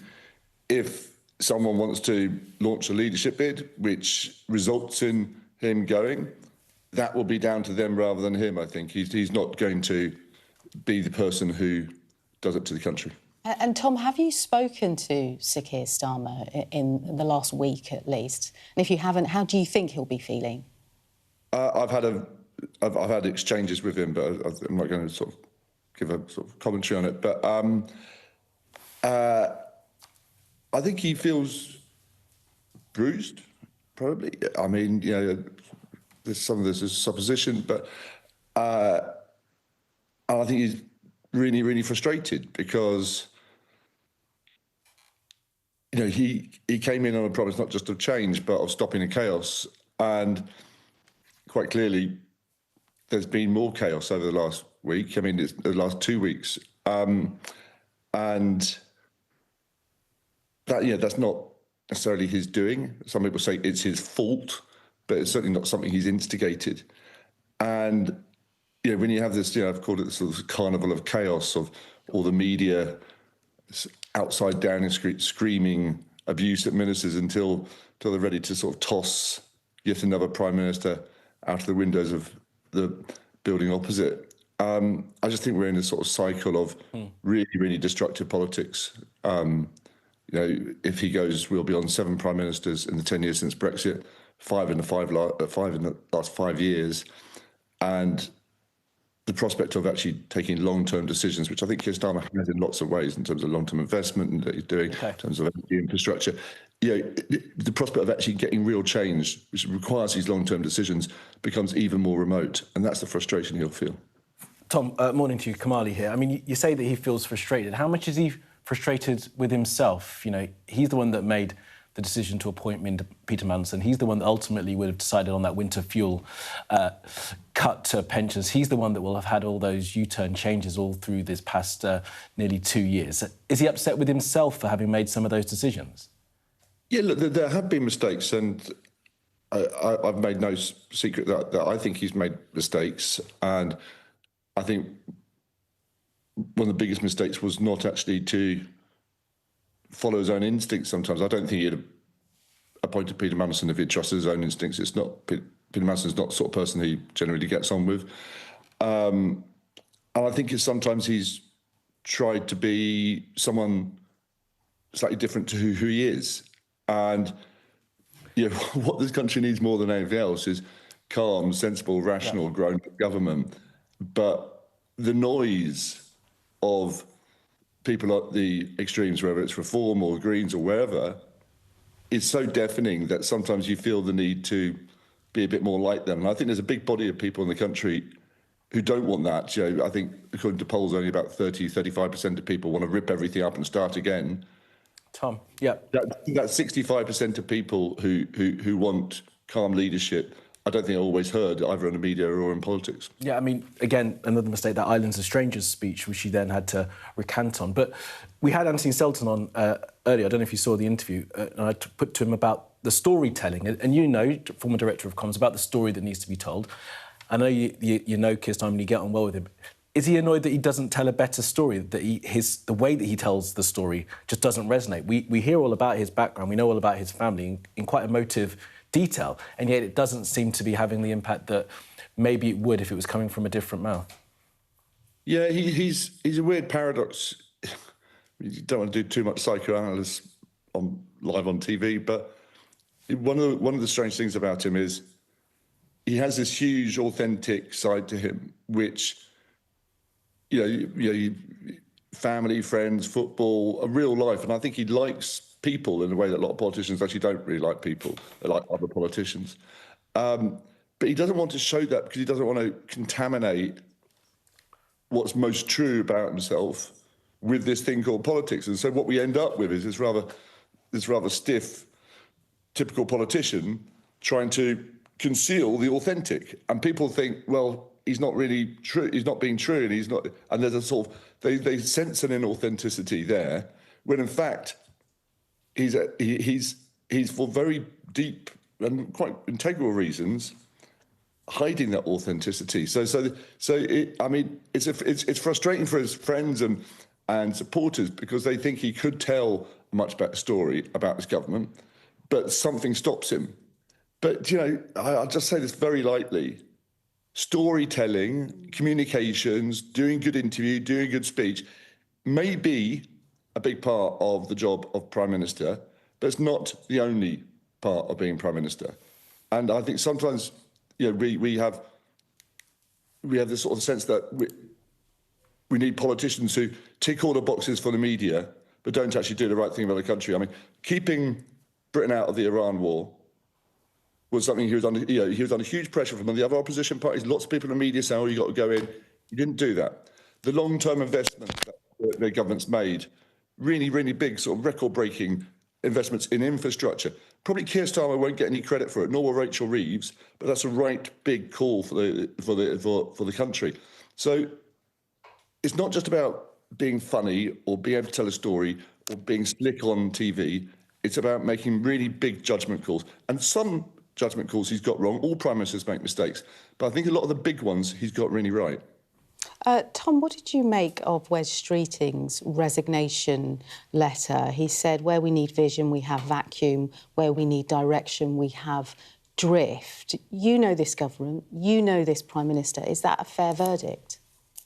Well, that letter also needed 81 names at the bottom of it. Is going to stand leadership letter, if he's going to stand for the leadership. And there's a bit of a vacuum there because he says he's got the names. I think if he had the names, he'd be running for the leadership now. So, look, there are valid criticisms of this government. There are valid criticisms of this Prime Minister. Mm-hmm. I'm not sure when people get perspective on this, if they ever get perspective on this, that these are the biggest criticisms, the biggest misjudgments that the Prime Minister has made, or the most valid arguments for changing yet another Prime Minister so early in a Parliament when such a big majority. I think the way the parties rushed into this debate about the leadership immediately after the local elections, I think it'd be much better to have a period of calm reflection. I think, hopefully, now that Wes Streeting has decided, or not got the names at least for he needs for a leadership election, you can have a little bit of calm and stability and they can get back to government.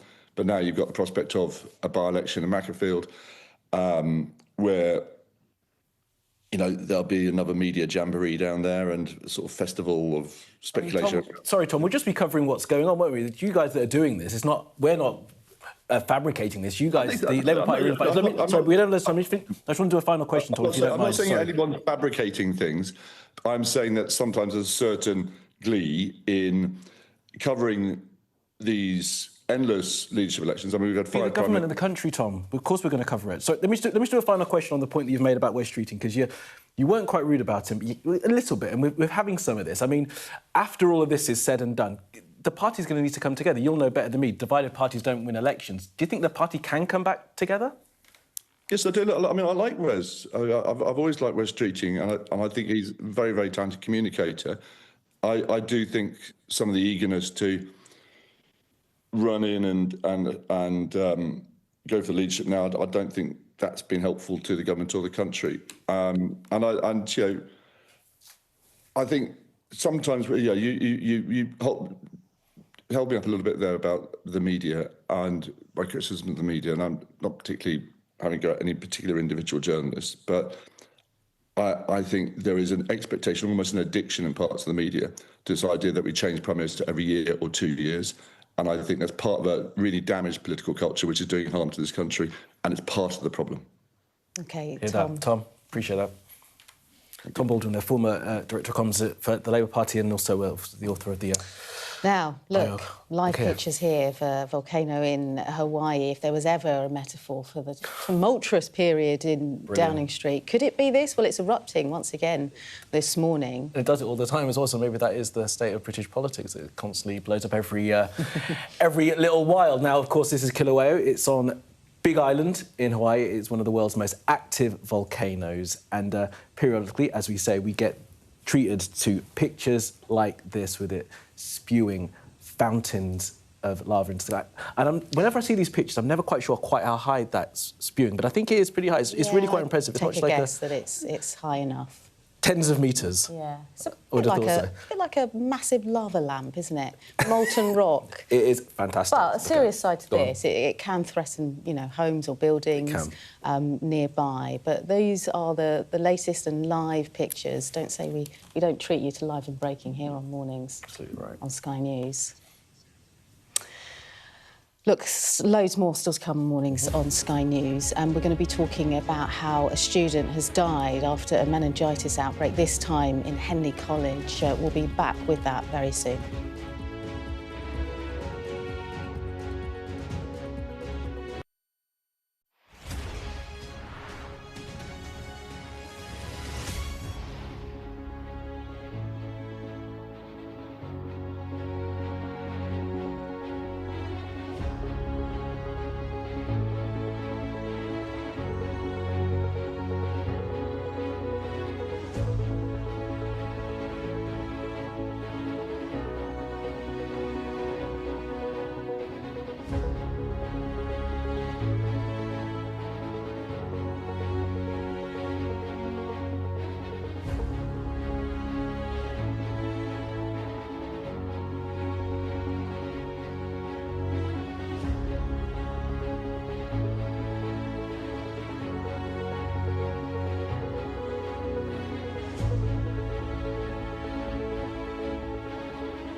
What's the best thing about being a Sky News presenter?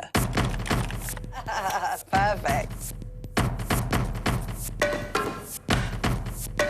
Let's bring you some breaking news. Being a Sky News presenter. I began by asking... Thank you so much. ...trusting us to tell her story. The battle for number 10. Sky News has been given exclusive access. Let me give you a sneak peek. It was the day those present would never forget. Why did you decide to open up and tell your story? I urge you not to look away. If Hamas hands the hostages over, they will end this conflict. The world has been watching. Good to see you again. How are you? Did she say how he was? The conditions are awful. The jets were ordered to come back. Historic day here today. How will you respond if India does launch airstrikes? They'll be allowed to warn. I'm just going to put some body armour on. I'm Yalda Hakim. One student has died and 2 others are being treated in hospital after an outbreak of meningitis in Reading. Yeah, it is believed that the student who has passed away attended Henley College, that's in Oxfordshire. And of course, this follows that major outbreak of meningitis in Kent, linked to a nightclub in Canterbury that left 2 people dead and dozens needing treatment in hospital. That was back in March. Let's bring in our correspondent Sadia Chowdhury for a bit more on this. So, Sadia, what more do we know about this outbreak? So this is in Henley-on-Thames, which is 37 miles west of London, so nowhere near Kent. It's nothing to do with the Kent outbreak. We're getting the details from a GP surgery initially who said that they've been in touch with the UK Health Security Agency about a student of Henley College who has sadly died from what they said was suspected meningitis. They say that the UK HSA has told them that they're actively trying to trace people that student might have been in close contact with. But unless any of their patients at this surgery have been contacted by UK HSA, they say there is no need to take antibiotics. The number of confirmed cases, they say, is very low, so currently no plans for a wider sort of emergency vaccine rollout. What we do know is that 2 other people are currently receiving appropriate treatment in relation to this, and one of the strains that they've identified is the strain B of meningitis, which is the same strain that we saw in that Kent outbreak in March, as you talked about. That outbreak, viewers might remember, was linked to a nightclub. It involved a lot of students from the university where, of course, people are in very close proximity to one another. And as a result, there was that long vaccine rollout, those queues that we're seeing on the screen right now, which were from the University of Kent, where the NHS was offering students and youngsters in that area and anyone who'd been to the club a meningitis vaccine. It was really popular. Lots of people took up the offer to have the shots. UK HSA very keen to say this is not like the Kent case. The Kent case, as we know, was closely linked to a nightclub and also students living on campus who are in very close proximity to one another. This one, they're saying very low risk to the wider public. They say that meningitis requires very close contact to spread, and the large outbreaks like the ones that we saw in Kent are rare. And they say that they're working closely with partners to provide precautionary antibiotic treatment only to those people that are in close contact, but the wider risk is quite low. Right, Sally, up for now. Appreciate the reporting. Thank you so much for that. Right. Now, so we've been covering, haven't we, the Labour leadership turmoil throughout the morning. And earlier we spoke to former US National Security Advisor John Bolton, who said it would be better for the UK and for Sir Keir Starmer's reputation if he resigned. I think opposition to Starmer within the Labour Party looks overwhelming at this point. I don't profess to be an expert on the Labour Party's internal rules, but I don't see how he survives. And I think the real question ought to be what's best for stability in Britain. Whether politicians can think about that in the midst of their own ambitions is always a good question.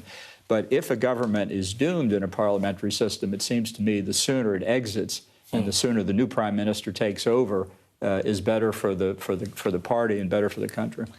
But what have you made, Ambassador, in terms of how Keir Starmer has handled this period? Because I suppose every day he wakes up and he's still in office, that's a victory. Sure, each day looks like a victory that he's still there. But again, if there's some, I think you call them party grandees, who can say, look, it's better that we resolve this and that Keir Starmer would really add to his own reputation if he resigned. He's not going to win this contest. Ambassador Bolton speaking to us a little while ago. Now, both Wes Streeting and Andy Burnham have positioned themselves as a replacement to the Prime Minister. Let's just take a look at just how popular they are within the Labour Party. Yeah, so 57% of party members believe there should be a change of leader. 53% say they would support the Prime Minister, compared to just 23% for the former Health Secretary, Wes Streeting. However, Starmer would face defeat against Greater Manchester Mayor, that's Andy Burnham, if he was able to stand in a leadership contest, with Burnham securing just shy of 2/3 of support from Labour members. Right, let's get the view now of the Labour MP Fred Thomas, who has called for the Prime Minister to go. Fred Thomas, good morning to you. Thank you very much for being with us. Why have you called on the Prime Minister to go? Well, I think it's become clear over the last few months that the Prime Minister is not able to communicate with ordinary people across Britain about the work that we've been doing in government. And at the same time, it's apparent from my conversations with colleagues across the Labour Party and the Parliamentary Labour Party that there is a widespread consensus that it's appropriate for the Prime Minister to set a timetable for his departure so that we can deliver on our promise of change to the country and the manifesto we were elected on, and also so that we can communicate with the public about what we are doing and the change we're causing in their life, and put us in the best position as possible for the next general election so that we can keep on delivering in government. Mr Thomas, you have said, haven't you, that Reform UK is one of the major factors in the defeat in the elections, and Starmer also being the problem. Can you be specific with us this morning? What are people in Plymouth Moorview actually telling you about what they want from this government that they're not currently getting? Look, it's going to sound brutal, but to be honest, many people on the doors, and I campaigned for weeks and months ahead of these local elections, many people were saying, we quite like what you're doing in government, but we're not able to vote for your leader. We're not able to vote for the Labour Party while Keir Starmer's leading. And I say that with sadness because I think Keir is a decent, honest man. And I think he turned our party round from electoral oblivion into winning a huge majority with a massive mandate to govern in 2024. But the reality is, from my constituents who I speak to regularly, they're not going to vote for him. And we just need to be honest about that. And I think a lot of people have been honest about that. I've done that publicly. A lot of other people have done it privately as well. And I sincerely hope the Prime Minister listens to that message and sets out a timetable so that we as a Labour Party can have a broad debate about who our next leader is and put ourselves in the best position to deliver on the change we were elected to deliver and to win office again. Fred, before we come on to who you want to see replace Keir Starmer, just Keir Starmer, and we heard from Steve Reid earlier, would say that the party, the government, are unpopular, and when a government is unpopular, that focus goes in on the person at the top. So there is no guarantee that replacing him is going to make you any more popular on the doorstep. OK, I haven't heard those comments. Did you say that was from Steve Reid? Yeah, it's an argument that's being made. OK. I don't quite follow that argument. I'm not sure how that makes sense. I would just say again that we have a massive mandate we were elected to deliver, and we need to get on and do that. It's clear the public don't feel that we're doing that. They don't feel the change in their lives. They don't see it around their community. They don't see it in their bank accounts and their bills. And we need to change that. And clearly, you know, I've come out on record on Monday saying I don't think that Keir Starmer is the right person to deliver that. I think that is a consensus across the Parliamentary Labour Party, and I think we'll step forward now and hopefully have a positive and lively debate about how to take the country forward. I mean, positive and lively, you're going to start tearing strips off each other. You've just said that the Secretary of State for Housing is wrong in his assessment of what's going on. Whatever happens in the next few weeks and months, you're going to look in on yourselves when the country needs you to be looking at and fixing some of the things that are going on around the UK. Yeah, I think we can have a debate with respect, and clearly myself and Steve Reid will disagree on this matter. I mean, that's already ascertained before we came on the show.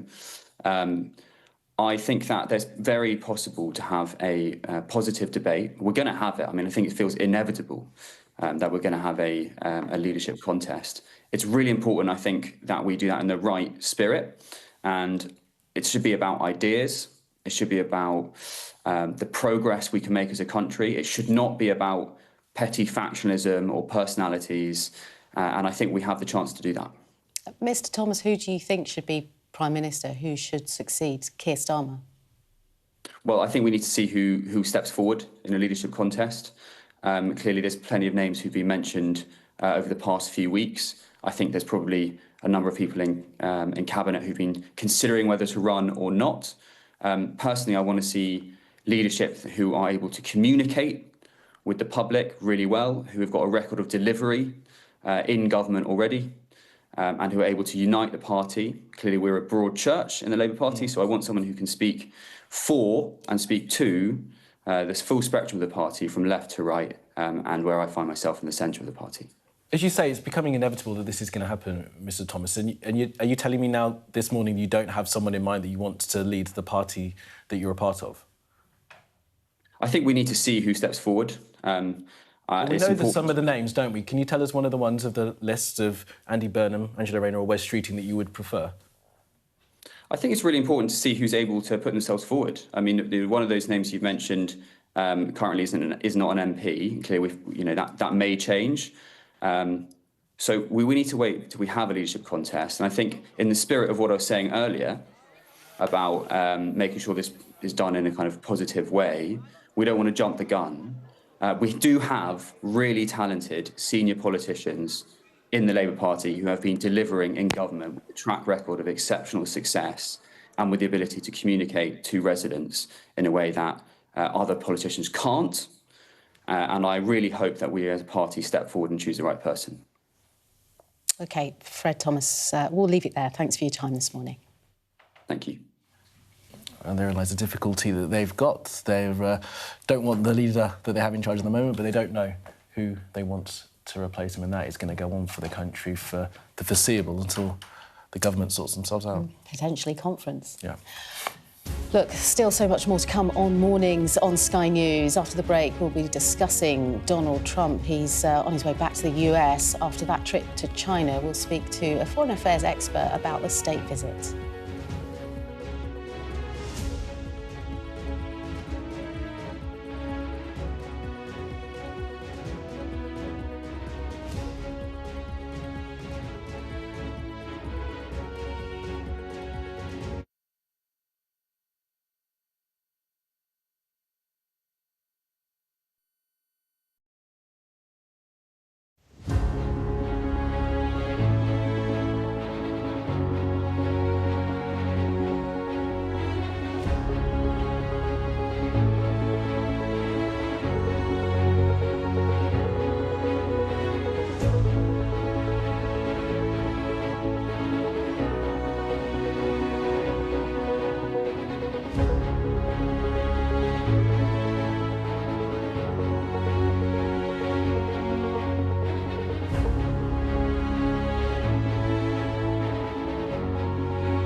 As we've been telling you, Donald Trump is currently on his way back to the US, leaving China this morning after his historic two-day state visit. Well, let's speak to Dr. Yu Jie, a senior research fellow on China at Chatham House. Dr. Yu, just lay out how you have viewed this two-day state visit. A win or equal partners on the world stage? Well, I would actually go for equal partner. We have seen so much diplomacy, we have seen so much theatre put forward by both Xi Jinping and Donald Trump. However, when we actually examine the substance, there seems to be very little to be there.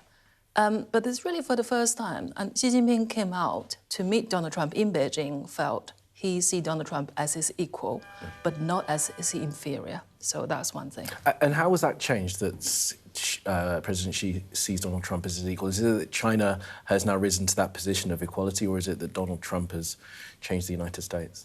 Well, I think there are two factors in here. The first factor is obviously given China's expanding national capability, expanding technology progress that China made, and also given the fact that the last 12 months of this ongoing trade war, and China came out as a winner for it. And that actually gives China a stronger hand for this, and well as what's going on in the Middle East. And this really compounded by various factors together. And also Donald Trump's supporting rate domestically is extremely low.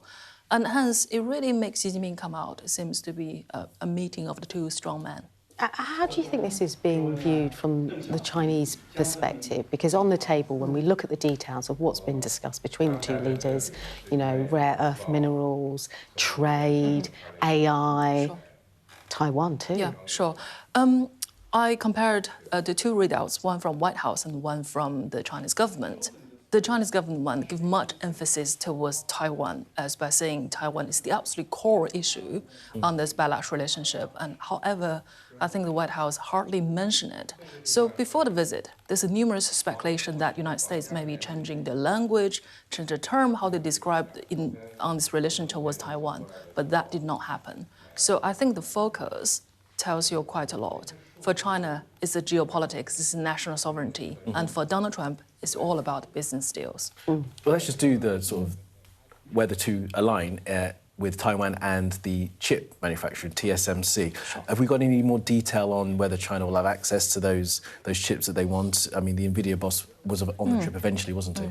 Well, he was hovering over the street in Beijing and shared food with locals this morning. But however, I have not really seen much details that's been discussed over there. So let's wait and see. And my speculation would be, if Beijing want to go down a path of pursued technology self-reliance, and even if NVIDIA would offer the chips to China, and China may not even want to buy it. Interesting.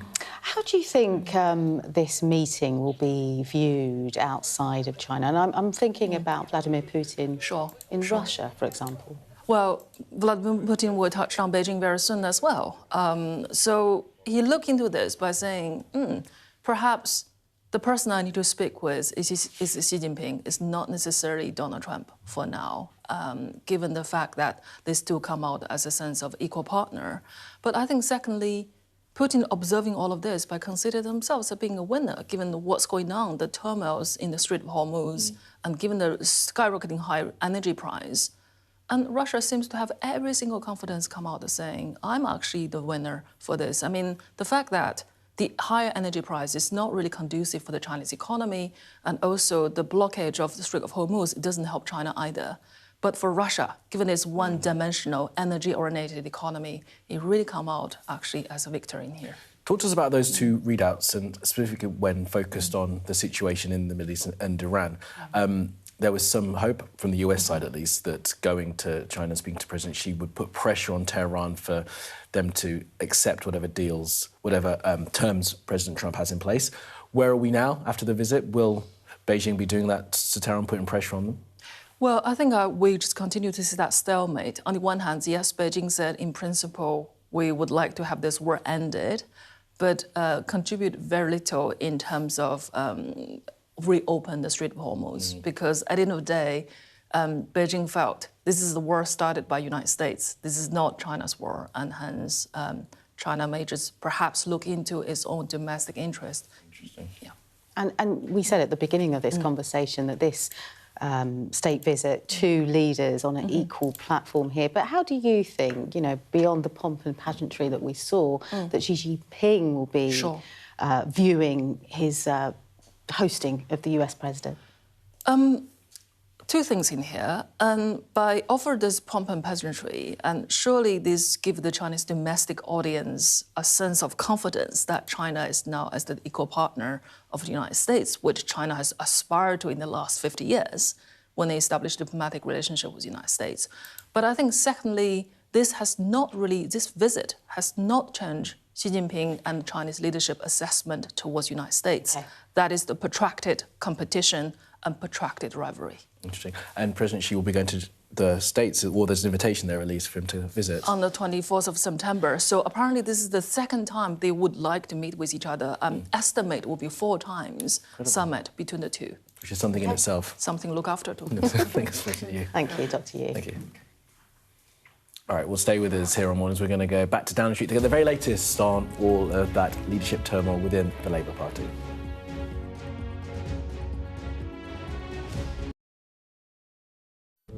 I'm Cordelia Lynch, Sky's Asia correspondent, based here in Bangkok.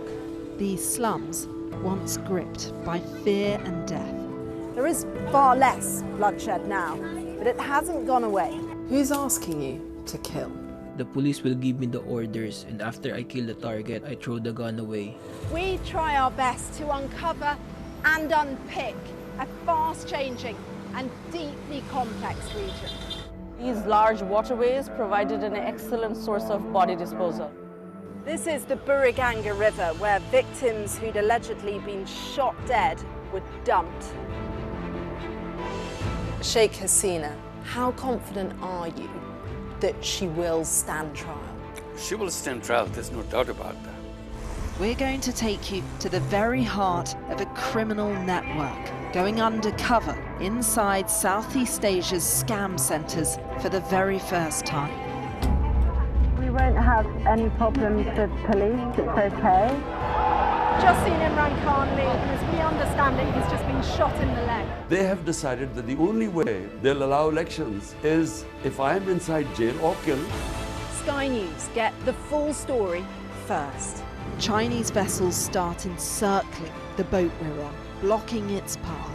The Chinese are now deploying water cannons, firing it directly towards our boat.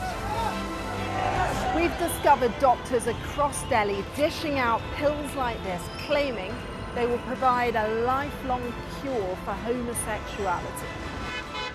Rohingya people fleeing an escalating civil war. The situation here in Cox's is desperate. An already insecure place does feel a lot more precarious. Well, hello, and thank you for watching tonight on The Wrap. We will be joined by the very best commentators to explain the how and the why. He did know what he was doing. Both agree on that, can we? No. No. You can expect more analysis. This is going to get deeper. I think it's going to end up with Russia. Is war inevitable? What he's interested in is a deal. That doesn't rule out strikes. I disagree. And laughs along the way. It's cheap, isn't it? Plus, a look at tomorrow's headlines. The Wrap. Everything wrapped up for you from 10. The best thing about being a Sky News journalist... My darling. Beth Rigby, Sky News. Is being a Sky News journalist. You said to people, I'm not coming back for more, but you have come back for more. Well, let's kick off And make a statement. What can our Prime Minister say to you to not impose tariffs? He's coming out! What more do you need? Well, let's return to our top story, the Labour Party and Sir Keir Starmer in leadership crisis mode. Let's go live to Downing Street and our political correspondent, Ali Fortescue. It's been a fraught 24 hours. Just sum up the mood that you're hearing from government, Ali.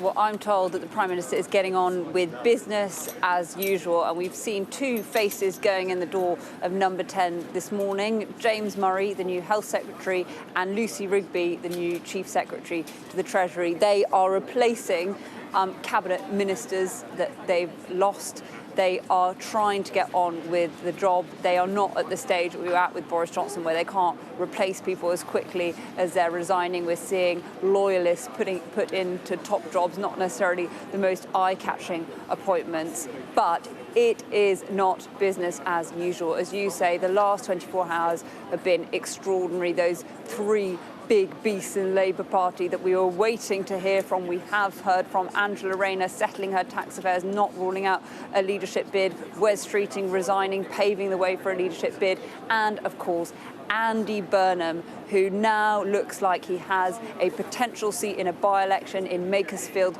and that will be pitched as a straight fight between Labour and Reform. He wants to be seen, and this is how many people here in Westminster do see him, as a one man who, in many polls better than the other candidates with the public, the man who can take on Nigel Farage. And that by-election, if it happens, it still has to get through the NEC, would be a real test of whether Labour at a national level can beat Reform. So it's going to be an incredibly important by-election. But as for number 10, well, look, the Prime Minister is behind that black door behind me.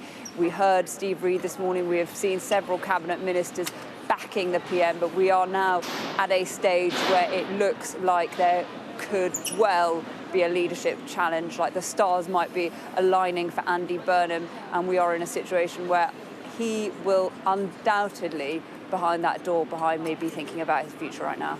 He certainly will. All right, Ali, for now, thank you so much for that. Well, as Steve Reid said to me earlier, you need a crystal ball to know for certain whether or not there's going to be a leadership challenge. But as Ali's pointing out, everything seems to be going in that direction. The pressure continues to be on the Prime Minister. It seems as if everything's gone a little bit quiet for now. Maybe the calm has taken over. We'll see where it goes next. Yeah, Sam Washington up next with the very latest from Westminster and across the world.